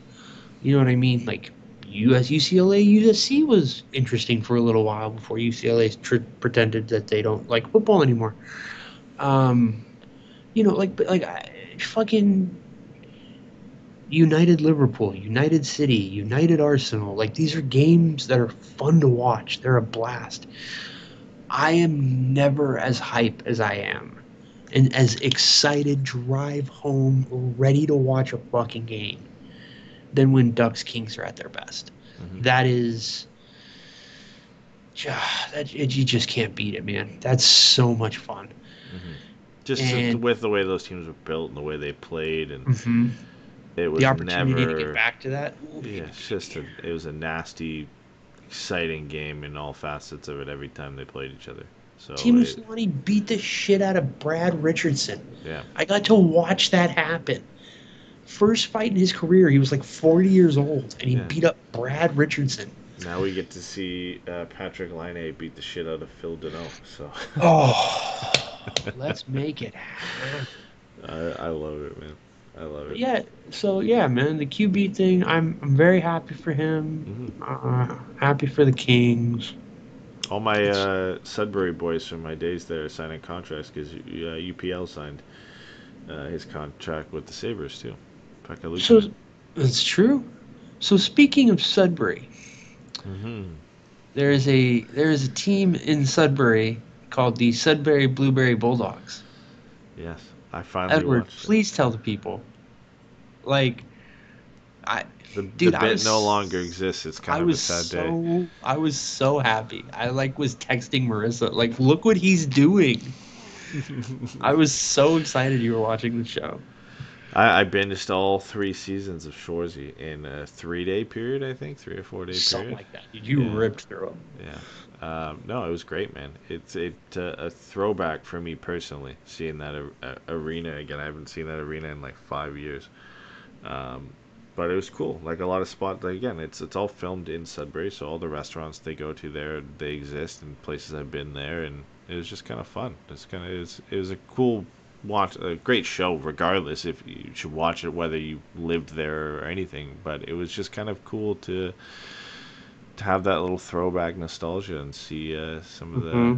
some of the stuff that I've used to seeing. Like the room that Nat and them operate out of was our storage room that we we worked out of for game day. So it's no, it was cool, man. It's a great show. It has like Ted Lasso vibes in terms of like the comedy and the storytelling, kind of weaving them in together. So it was awesome, man. It was great. I'm glad that they're coming out with a part two after that because I need some more of it. It's a good show. Dude, I have so much to say about this show, and I've said most of it, and I'll never stop. But like every time I rewatch it, I'm just struck. So like one of the things I think that the show does really, really well is that Jared Kiso does all the writing himself. Hmm. And none of the writing that he does is elaborate or intricate, like especially with the dialogue. Like I was talking to Yeah. Marissa about this. The dialogue is so simple. Hmm.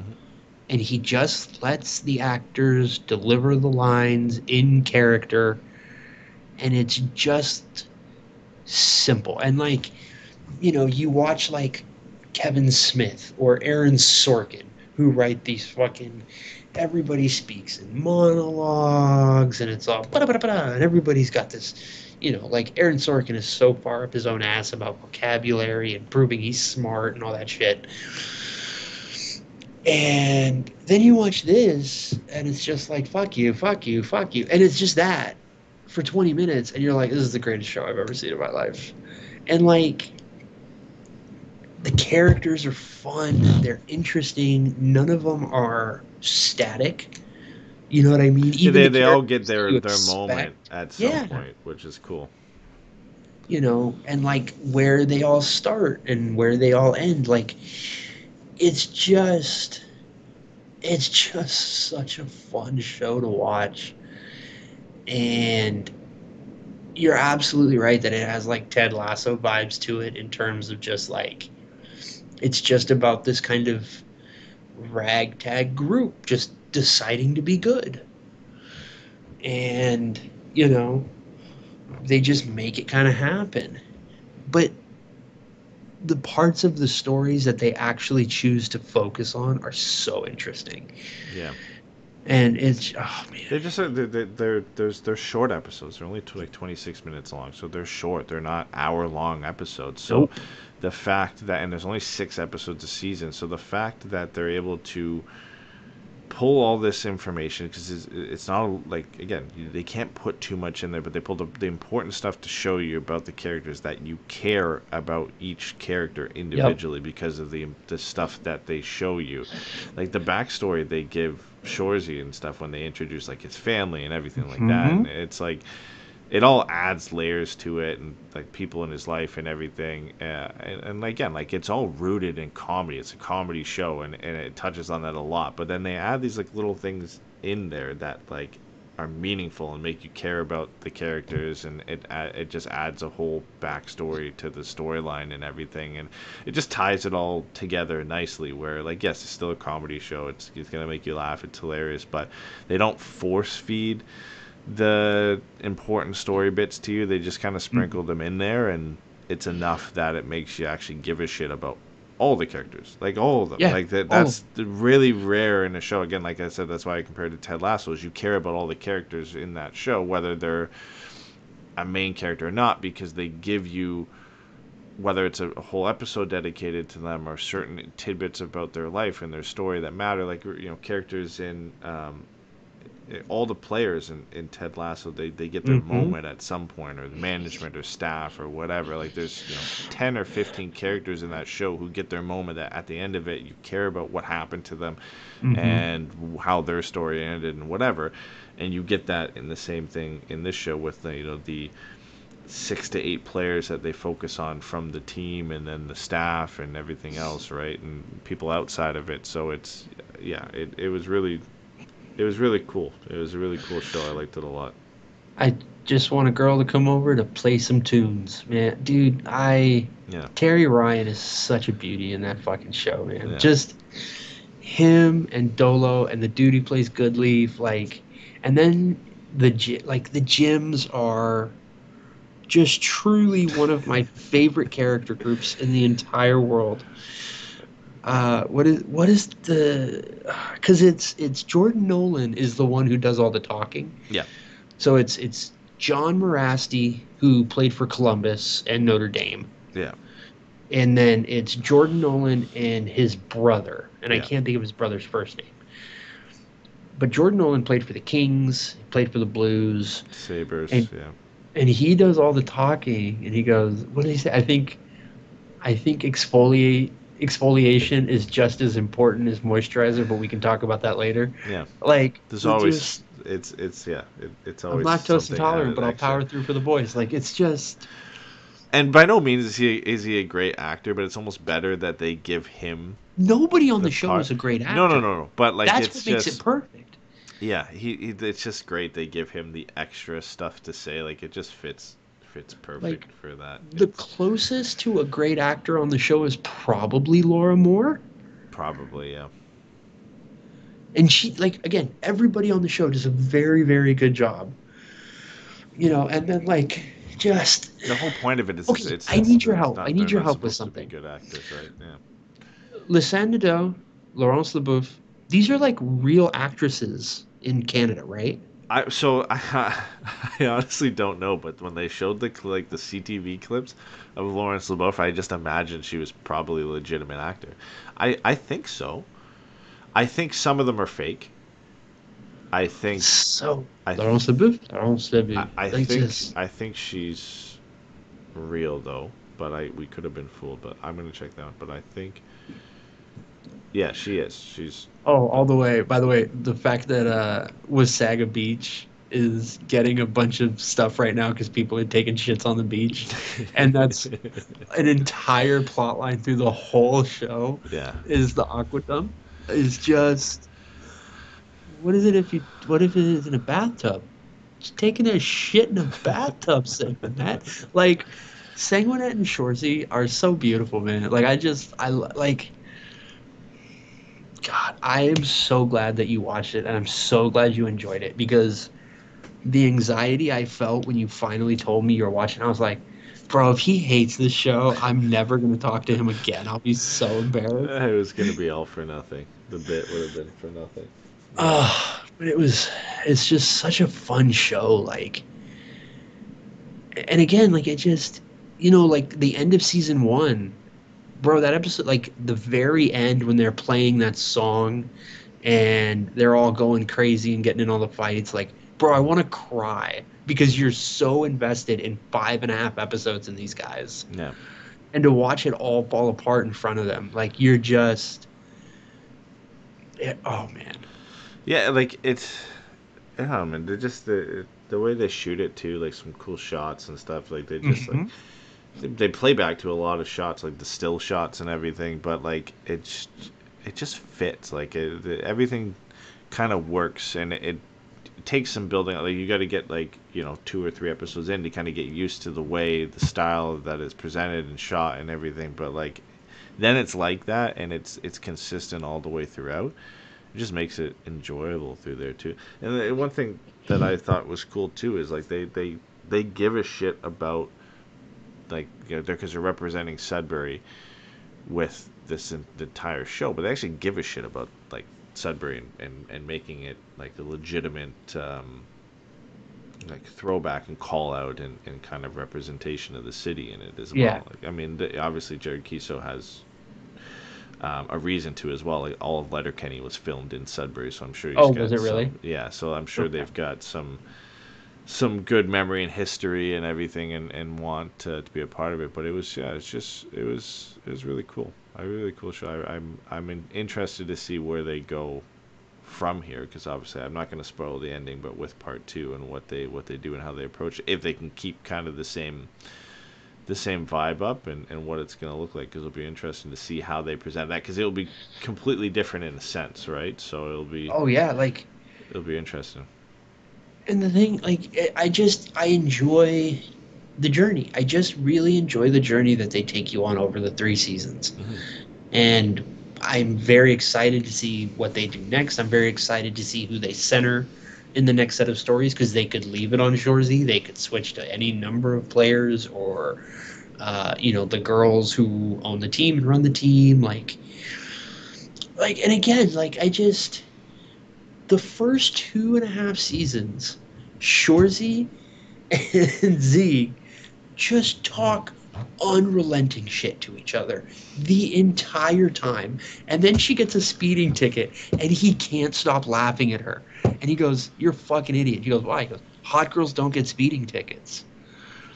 And it's so funny, because it's just like, it's just this beautiful, like, it's obvious but subtle at the same time, of like, these are just 2 people who get on each other's nerves, and that's just what it is. That's why they talk this way. There's no like real animosity. None of it is like overly mean-spirited. It's just 2 people who love to talk shit to each other. Yeah. And he's just like, "You're a fucking idiot. How do you end up with a ticket?" And then he goes to like Troy Jordan. It's just so good. And the best part is how like thoughtful and like progressive, if you want to use that term, the show is, while also never shying away from how reductive and Cro-Magnon hockey culture can be. Yeah. And boy, weird turn here. There's been some stuff this week where we've seen the ways in which that culture is entrenched, and the ways in which that culture is a genuine problem. But the kind of heart of just like, nobody is better than anybody and nobody is above anything else. Everybody can get it at any moment, right? Very kind of schoolroom in a sense. And it's just so, it's the best, man. And like, I just love this is going to sound really stupid, and I'm going to sound really white. I can't think of another show I've seen other than Yellowstone with this many indigenous people on it. Mm-hmm. You know what I mean? And it's not really talked about. Tough Natives is redundant. That's as close as they fucking get. It's just, that's who's in the show. Yeah. And like, to listen to some of the people who are like behind the scenes talk about that, and how Keeso is just like, yeah, dude, just like, because Meek, I think it's the first time they go to the board, she's got the big medallion that's it's like beads. Yeah. The the woman who does the costume was like really excited about putting her in that specific outfit and about doing all the representation. And it's just like, it's all there, and they fucking never talk about it. Yeah. They just do it. That's what I'm saying too. Like that's like again showing they respect the city and representing it properly. Like that's Sudbury, right? Like Right. that is 100% a part of the culture in the city there. They did it in like you said the perfect way possible and not recognizing it. It's just a part of the show. They're not Right. over exaggerating it or trying to force feed it to you or whatever. Like that it just is. Like it's just real. Like it just exists like that. That's just how it is. And they do it perfectly. And there's not many shows that can really do that, right? Like it's Right. always presented in a way that seems disingenuous. But no, they did it great and they poke fun at it every now and then, like you said. But it doesn't feel in a negative way. It doesn't feel harmful in the way that they Nope. poke fun at it. So, no, man, I don't rewatch too many shows, but I think give me a few months and I'll probably rewatch it. I will have probably watched it twice more times through since then. Yeah, it's just a lot of fun. But like it's weird. There's not many shows again that can be that much fun, but then like the serious moments, and they're not serious and dramatic or whatever, but the serious like heartfelt moments are like, meaningful when they do happen. Yeah, and very like much they so. put them sparingly in there, but they're like you notice them when they come up and they actually have meaning to them, which is cool. Yeah, it to me is the epitome of a well-written show. Yeah, I There's haven't seen nothing a in that show that is excessive. Like nothing that is in the show is unnecessary. Mhm. It all just fits perfectly. Yeah, to do what they did with obviously limited budget. Fucking $5 in a And- fucking dream. Yeah, and again, not a full long run by any means. 18 episodes to fit everything that they were able to do, the story they were able to tell in that, with the production company and everything that they were able to put together with that. Like it's impressive for what they were able to put together. If you haven't seen it, obviously we've talked for almost 20-30 minutes about it. You have to go watch it. There was a whole bit that we had here that I wasn't going to watch. I always planned on watching it at some point, but like if you're thinking about it or you've heard about it or you've tried to watch it, definitely watch it because it's a great show. And if you enjoy obviously shows like Ted Lasso or even just any hockey shows in general or sports related comedy and drama shows, you got to watch it. It's a lot of fun. It's a great ride, and again, the best part is you can binge it all in 2 days like I did. And Yeah, dude. it's a quick great ride. So. Yeah, I mean, I'm pretty sure we found it. We started watching it when Marissa was pregnant. Mm-hmm. And I think we started watching it basically when we got back from like the baby moon or something. Mm-hmm. And we were just like, we had just flown in from Hawaii and we were tired and we were like, well, we're not fucking doing anything today. And we just watched it and had a ball. And then we've seen the first season together. I'm not being funny 4 or 5 times. We've seen the second season together 3 or 4 times. I haven't actually finished the 3rd season yet because I've kind of been holding off rewatching it until I was rewatching it with Marissa. So you haven't seen it at all once all the way through on the 3rd season? I've seen the whole thing once through. Okay. I haven't done a You rewatch. rewatch it. Okay, good. Because I wanted to do a rewatch with Marissa before, but like to me, the only other show that I felt as genuinely like passionate about it being so good is The Bear. Yeah. To me, The Bear and Shoresy are they have the same unique shooting and presentation that they have to. I do have something to say about The Bear though. I did just watch. Have you watched any of season 4 or no? Season 3, no.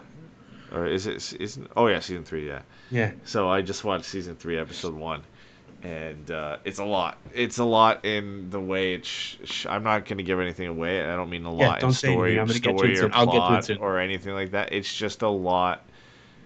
I think it's the time I decided to watch it at and what I was suspecting. A lot in the way it's presented, and you'll know when you get to it. And listen, I'm not saying it was bad. It's not bad at any means, but when you go from watching the ending of season 2 and the way it ended and the drama and everything that it ended in, and then they present you with, you wait months for this season to come out, and then they present you with this episode, it's a lot. I can't wait. It's just but a I lot. also You am don't expect perfectly it to comfortable be waiting because that show gives me a panic attack. Yeah. Oh, dude, season 1, the way it's shot and presented in the way, like it is. Jane didn't finish watching it because she's like, this is like a lot. Like it's just a lot of screaming and yelling, and Christopher physically cannot watch it. Yeah. Because well, I can see he literally runs a diner. That. Yeah. So he's like, the last thing I need in my downtime is to watch somebody else go through all the shit I've been going through at work for 10 hours today. Like, I'm not doing it. And I was like, yeah, that makes sense. But I think I don't know if we've talked about The Bear much, but the moment I knew that show was genius is the 4th episode of season 1 when it's the kid's birthday party. Mm-hmm. Yeah. Because it completely changes the tone. Because you get 3 straight episodes of just fucking full gas, no break, panic, anxiety, stress. And then just right in the middle of that season, they're just like, here's a sitcom episode about basically 2 assholes going to suburban Chicago and putting on a hot dog party for the dude that they owe a ton of money to. There's so funny. There's no show that I've watched recently or in a long time that switches up, like, I guess, like the genre of their episodes as much as The Bear does, in the way like just like, again, like you said, like episode 1 of that show, they throw you into the fire of right off the bat. So it's jarring, I think, for a lot of people trying to watch that show. But it's worth the ride. It's worth to stick it out. For Shorzy, I'm glad I waited until season 3 was done so I could binge it all together. Because I hate waiting, but for that show specifically, I would have hated. It's just the limited episodes waiting for season 3 to come. Yeah, that's why I've watched it so many times. Because I'm like, well, fuck, what am I gonna do? I guess I'll just watch it again. Yeah, so I'm glad I did it. Like, I'm feeling that now from watching the first episode of the new season of The Bear and trying to remember what happened at the end of season 2. Not going, because I just refuse to go. I was going to rewatch the last episode, and then I'm like, well, then I got to rewatch the whole season, but I don't want to rewatch the whole season. So I just went into I did just rewatch Forks the other day. Okay, yeah. Just, like, I was like, oh, fuck it. Because here's the other thing. That's the episode with Olivia Colman in it. Bro, I would lay down in traffic for Olivia Colman. She is such an incredible actress, and she is so funny to me. And, like, have you seen Fleabag? No. She is, and I say this with all the love and respect in the world, and I'm going to use the British parlance for it. She's such a fucking cunt in that show, dude. She's just such a bitch. And it is so funny.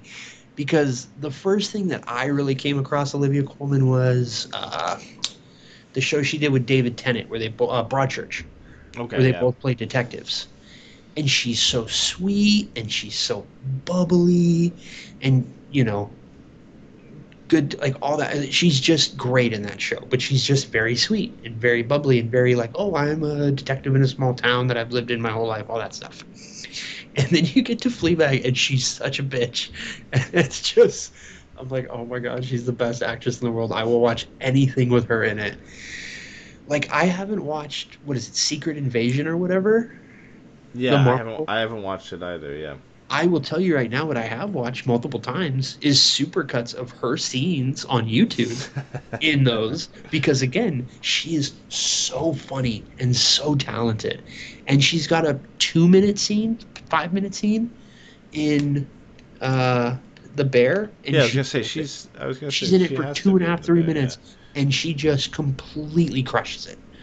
Yeah. And you're just like, God, I would watch anything that this woman ever wants to do. I need to see The Favorite, because apparently she's amazing in it. You will like episode 1 of season 3 then. Oh, let's go.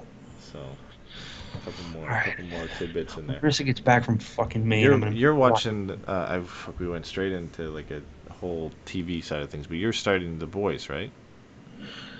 I did, yeah. I'm going to try to pick back up on rewatching The Boys. I got through 2 or 3 episodes into the first season a few years ago and just kind of fell off. So you're going full run through from the beginning, eh? Started all the way at the beginning, yeah.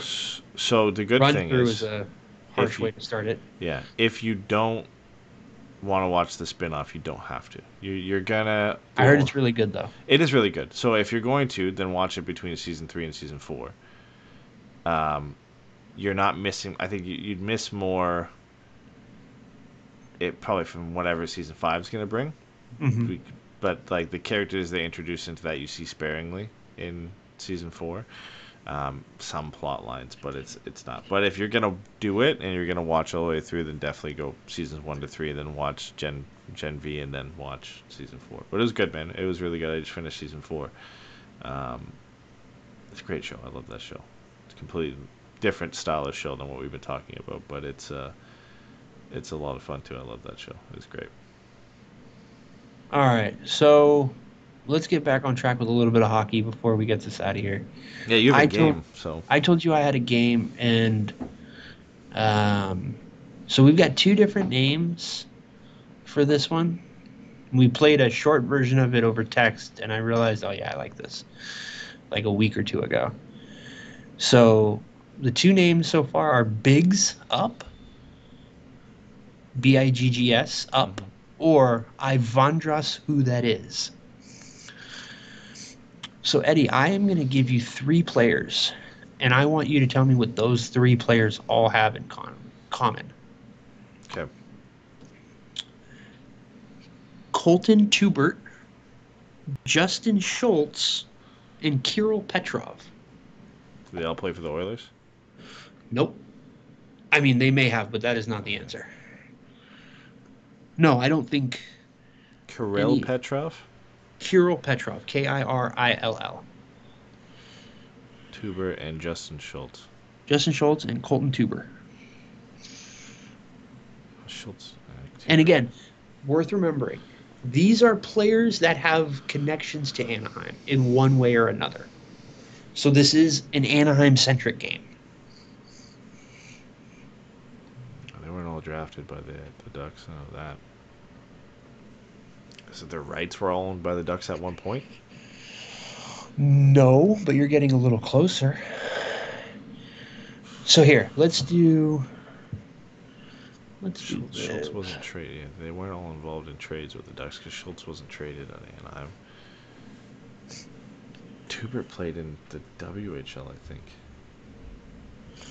Oh, look at me talking about finding out Simashev is a left shot, so now I don't care. Yeah, no, you don't. I feel like Tubert played in the WHL. He had to have. That is not it. I don't know if that is because true. Schultz played in college anyway. I don't think he played in the WHL. So.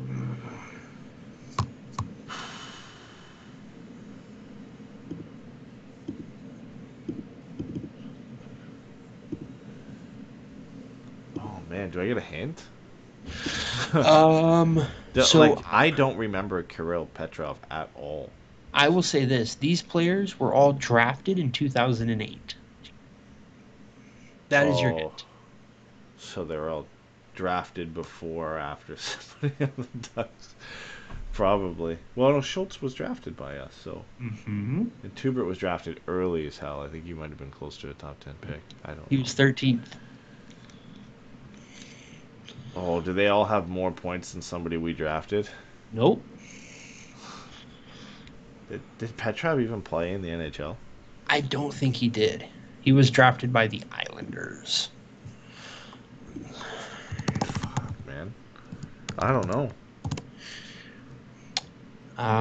Kirill Petrov did not play an NHL game. He's 34 years old right now. Does it have something to do with Jake Gardner? It does not have to do with Jake Gardner, but that is an interesting thing that you bring up. Do you want me to tell you? Yeah, tell me. So Colton Tubert was taken 13th overall in the first round of 2008. Okay. Justin Schultz was taken 43rd overall in the second round by Anaheim. Yeah. Colton Tubert was drafted by the Kings. Okay. And Kirill Petrov was drafted 73rd overall by the Islanders in the third round. Okay. So first, all second, three of those players were taken with picks that Anaheim got from the Dustin Penner offer sheet. Oh my God. Now, Unreal. here's a fun one. Do you know who was taken at 15 in that year? Tubert was taken at 13. Anaheim took Gardner at like 18 or 19. Do I get Do you to know who know went do I get to know 15th? the team or no? No, because that'll give it away. I'll give it away. 2008. Quite possibly the best player in the draft. 2008 was Stamkos' year, right? So Stamkos, Doughty went 1-2. Stamkos, Doughty, yep. Oh. This might be the best player in the draft. Shen went to the Leafs that year. Who else was in that draft? These guys are like 30. Here, I will look up this player and I'll tell you how old they are. This player is 34 years old, just turned 34. May 31st, 1990. This player is not North American. Okay, so that's how I was going to guess John Carlson. I don't know if he went that high or not, but... That's a very interesting guess. One would say it's a very close guess. Defenseman. That was I know. I think Pietrangelo went in that draft, but he went really early.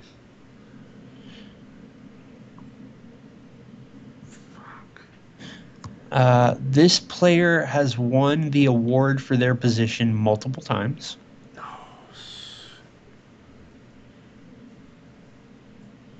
This player has multiple top 10 Hart finishes. This player.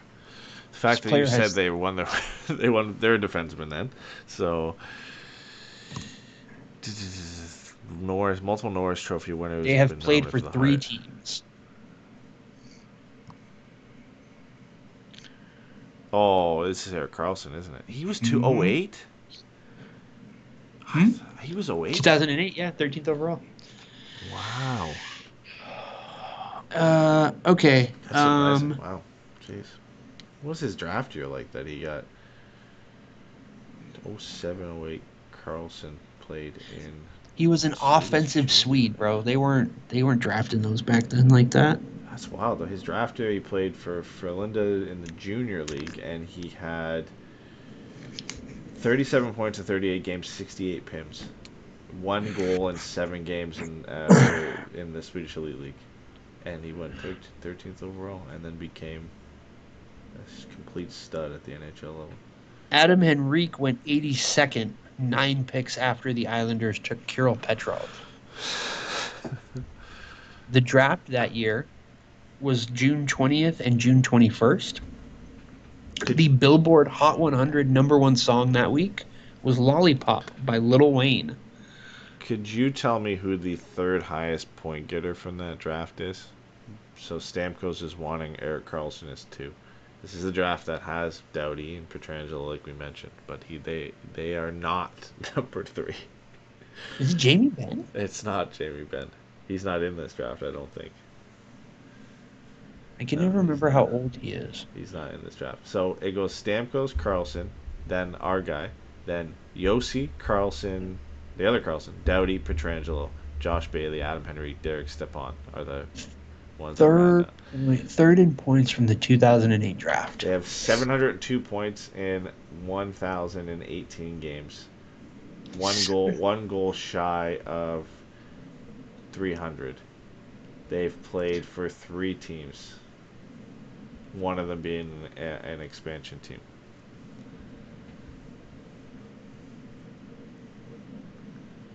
There's no fucking way it's William Karlsson, is it? It's not William Karlsson, no. No, that was too early. He's not. Drafted 22nd overall in the 2008 draft. 22nd overall in the 2008 draft. A goal away from 300 goals. Their best That's not year Nick was Backstrom, is it? Nope. Best year was their sophomore season. They had 34 goals, 76 points in 78 games. Jesus Christ. Broke onto the scene and scored an absolutely absurd goal for his team with his first NHL goal and was a standout at the World Juniors for his country. That most Canadians would get that off that, but you're not Canadian, so that's a hard one. So is the player Canadian? He's Canadian. Drafted by a Canadian team. Canadian player drafted by a Canadian team. Plays now for an expansion team. Currently. Plays now for an expansion team. Well, so that means he's on one of two teams. Mm-hmm. It's not Yanni Gord, is it? Nope, you're on the right team. I'm telling you, man, this one is I would not have got this if you asked me the same question. Is it Jordan Eberle? It's fucking Jordan Eberle. No fucking way. Yeah, he's got 702 points. Roman Yossi's got 686 is right after him. Yossi will catch him. Yeah, Yossi will catch him. Yossi has 100 less games as well. But, yeah, man, I'm surprised Jordan Eberle is the third best player points-wise out of that draft. He had some great years. Yeah, that 34-goal, 76-point season in his second year for Edmonton had people thinking he was the real deal. But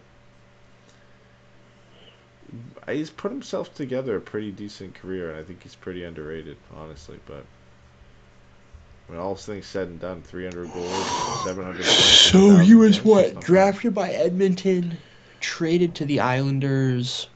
And then I think signed by the Kraken. Or no, taken by the Kraken, yeah. Yeah. What was that goal? Or what was the trade that sent him to the Islanders? What was that fucking trade? Because it was a stupid one. Ryan Strome. Oh, so then Ryan Strome left for the Rangers? Eventually, yeah. But Ryan Strome drafted by the Islanders very early on in the draft, I think the third overall. It was a 1-for-1, I think. Eberle for Strome. Jesus. Let me see if I can find it. Trade from Edmonton. I think it was just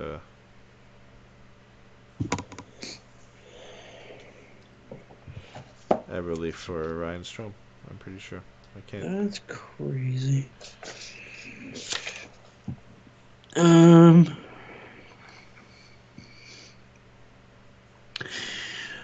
All right. I'm going to give you one more, and then we'll call it. What do Matt Berkowitz and Dennis Yan have in common? I remember Berkowitz because he was a Ducks draft pick. He played a bunch of years in like college for some weird program, like I think like the Army program or something like that. Oh wow! But Dennis Yan, I remember him because I remember him from drafting him in NHL, like 17 or 18 or something like that. played in the WHL, I think. What do they have in common? What do they have in common? And again, this is the same game. This is Ducks related. Jesus Christ, man. God.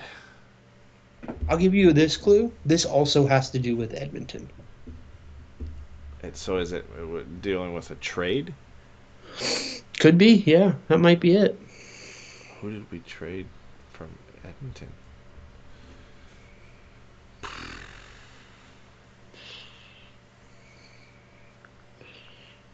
Is it Yan was a Tampa player.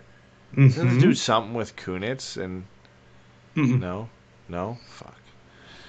The Kunitz trade or something. Picks from the Kunitz trade, I don't know. So, here, maybe this will help. Matt Berkowitz was taken 123rd overall in 2014. Dennis Yan was taken 64th overall in 2015. So it was a 5th and 3rd round pick in back-to-back years. 2014. So this is some fucking trade we made in like 2013 or something, isn't it? I think 2014 was the year. Did we trade like a 3rd and a 5th trade to move up into the 2nd? Nope. You're looking at it. Your transaction is going the wrong direction. So we traded down? No, not what I mean. Oh. So we moved those. We drafted Berkovich, so. That's right. We traded that third round pick. Oh, no. Yeah, we traded that third. We traded someone to Edmonton. And we got a fifth and a third pick. Oh, we back. ended up moving that third eventually. Okay. Mm-hmm. Traded somebody to Edmonton for a fifth and a third. Was it Emerson Edom? No, he didn't go to Edmonton, did he? It's not Emerson Edom, but it's about that same era. It's not Dustin Penner again, is it? No, it is not Dustin Penner again. Okay. That would have been really funny, though.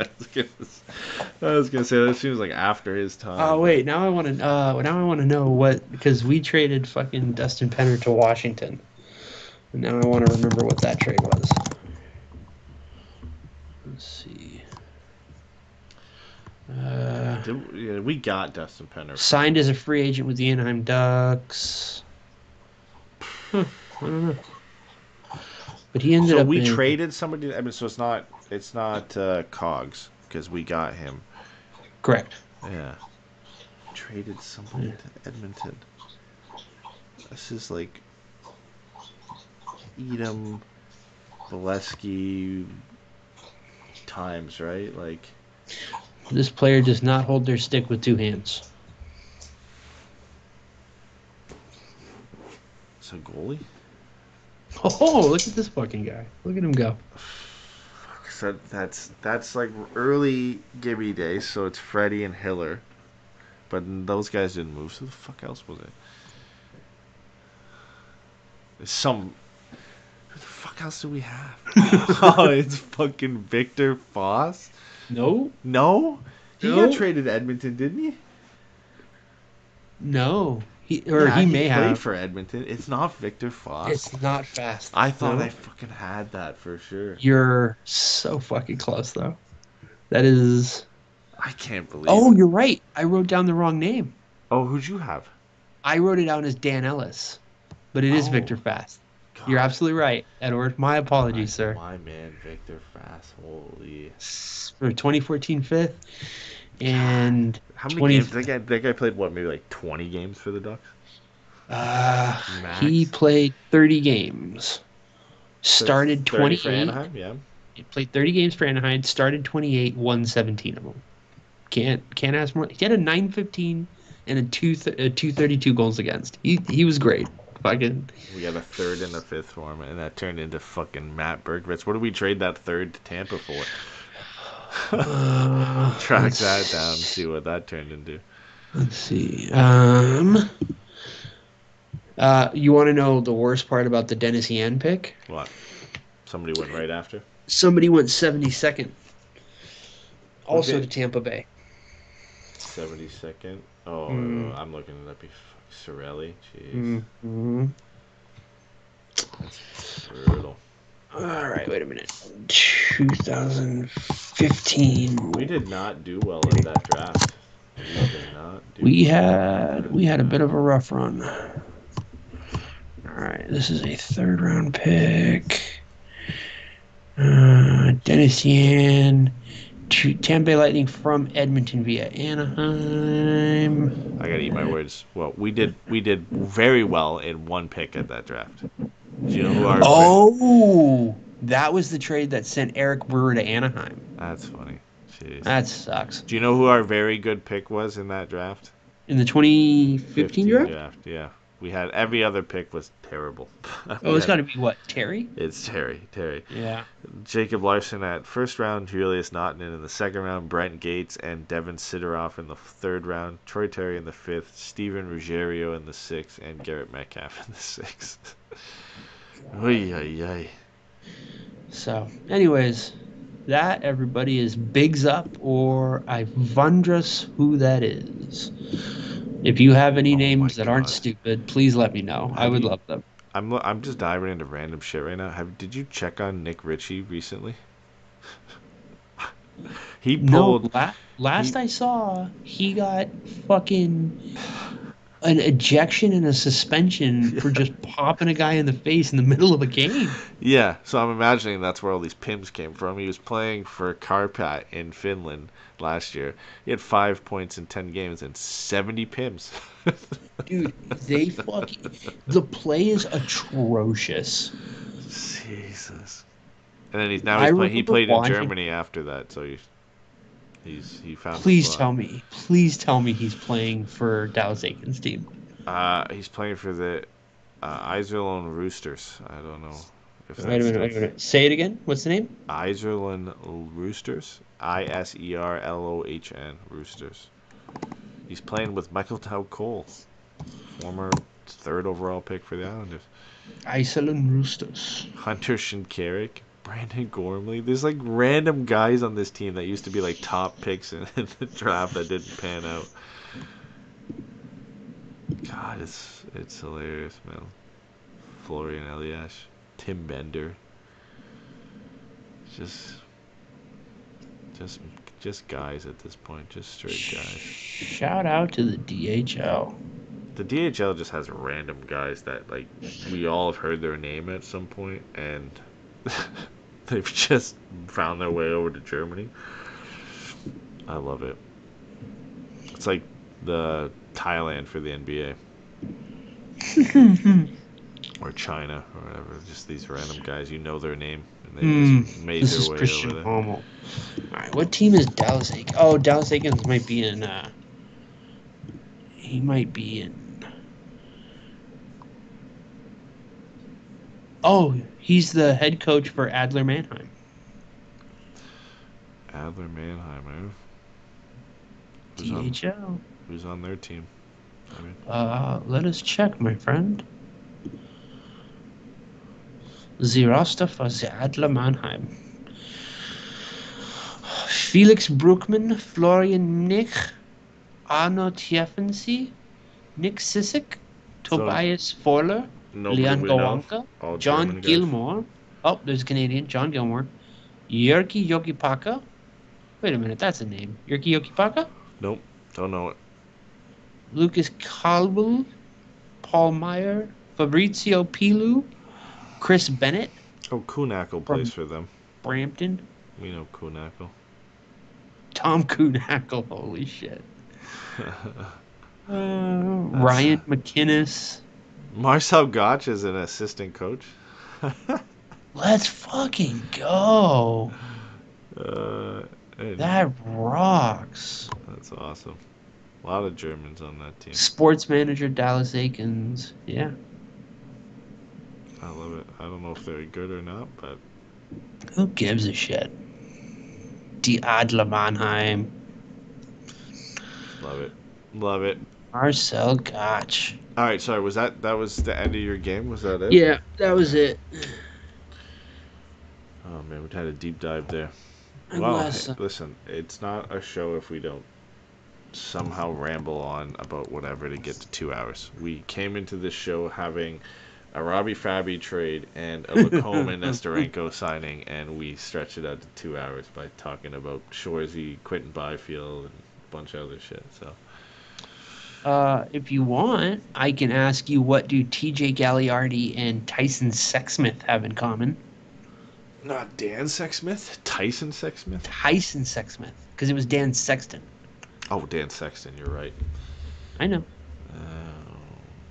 So Dan Galliardi, TJ Galliardi TJ Galliardi, and Tyson. Tyson Sexsmith. I couldn't tell you. I've never heard Those of Tyson were- Sexsmith in my life.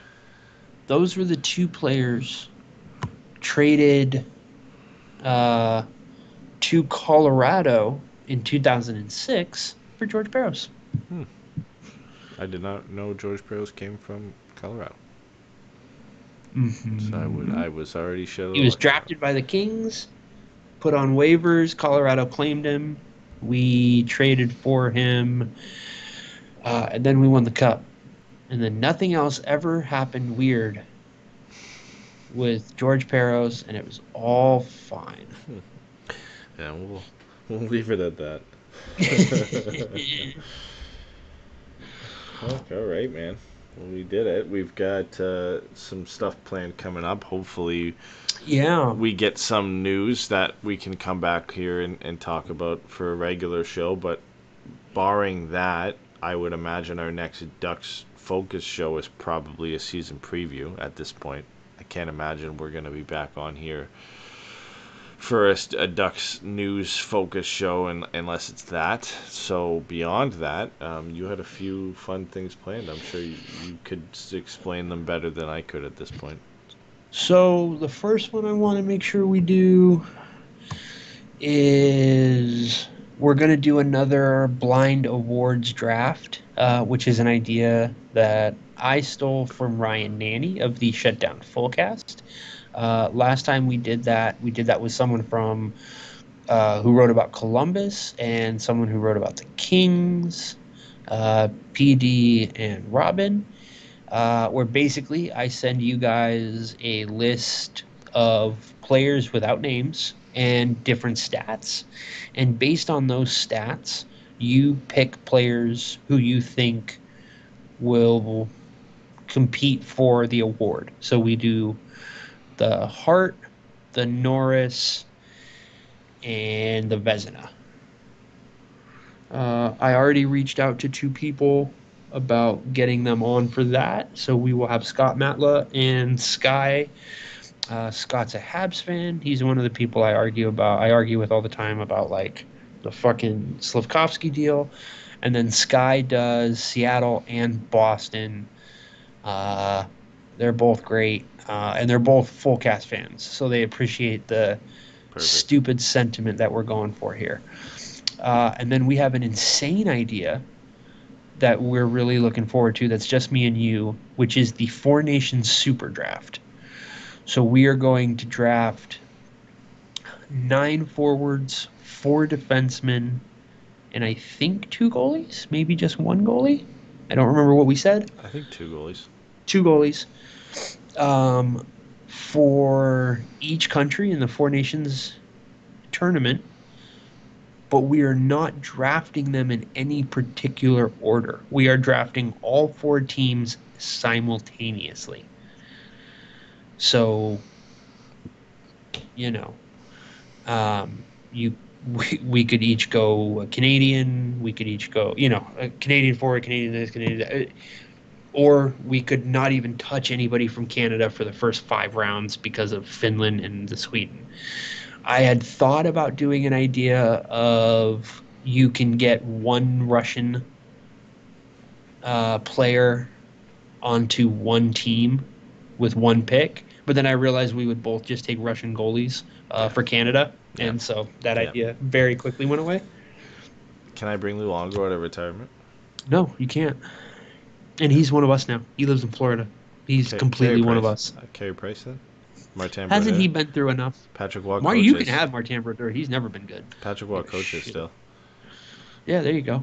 And then the other thing we're going to do is we're going to do the 4 big division previews again. The Pacific preview will be separate of a more in-depth Ducks preview. This is more of us trying to get a look at every team in each division, see where they stand up. We've come up with a little bit of a rudimentary or preliminary kind of grading rubric, and we're going to go from there. Mm-hmm. But an idea of just, looking at each division, seeing who looks like they're going to be in the conversation for the end of the year, who's going to be out of the conversation before the year starts. Just try to get caught up with where all the divisions are because, as much as it wasn't in Anaheim, it was a very busy summer for everywhere else. A lot of players moved around. The cap went up, which means teams were able to do some interesting things. We just, we've now had 2 seasons of Seattle in the league. No, 3 seasons. 3 seasons.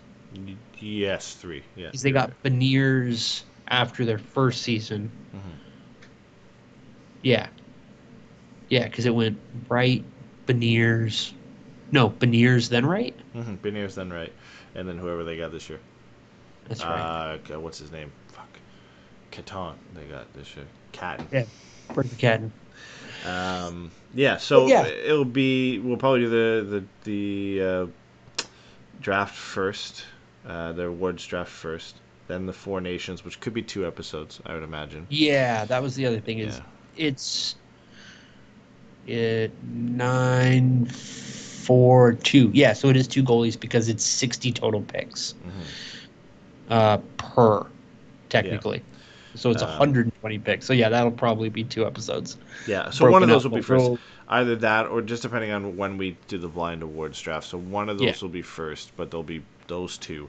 Then we'll probably move into our divisions. So we'll go everything. Pacific will be the last one, but again, like you said, it'll be separate of a Ducks preview. So you'll see 2, 4 for the division previews, and then finishing off the summer with our Ducks season preview, probably early to mid-September for that one. Yeah, we'll try to put that as close to, without getting insane, the beginning of the year as possible. So we give Pat Verbeek as much time to get some stuff sorted out. Give them, we give them the rookie camp, and then we give them the full regular camp, and we get some preseason games in there and see how everybody's doing. So we'll try to get just the more time that we give them, the more questions we'll have answered, hopefully. So that'll probably be the last thing we do of the off season. I mean, if everything works out, that's 8 episodes of between now and September. So realistically, that works out to an episode a week. So we'll see how we squeeze that in there. But you might not get one every week. You might get 2 in a week or whatever. But we should theoretically have 8 episodes of content for you between now and the start of the season. And if anything drops and we get some big news, we'll either try and wrap that into one of the other shows or just hop on to just do a brief show and talk about it. It just depends what it is and what else we have to talk about at that point. So yeah, if we're not wrapping it into a division preview or something like that, we can always hop on for half an hour. If Line A gets traded to the Ducks, do a quick hit on that and at least get you guys some content. But a lot to look forward to. At least we're starting to kind of ramp back up and trying to get ready for the season, and hopefully which will be a lot more fun of a year to talk about this year than what was last year. So God, I hope so. Yeah, we're always so optimistic going into it. I'd love to look back on our season preview from last year, but we'll see. My optimism is dwindling, so that's probably a good thing. We're aiming for late September for that show. Yeah, definitely. Give us some time to talk ourselves into something stupid again. So, thanks for sticking around, everybody. Appreciate it. 2 hours and a quarter. I'm sure some of you have probably already tuned out the moment we stopped talking about the Ducks. But for those of you who either came back to this later and finished it off, or stuck through for the full 2 hours and 15 minutes and killed half your day, appreciate it. Love that you guys are still sticking around, and we got lots more to come. Absolutely. Thank you, everybody. Really appreciate it. Take care, guys. Bye.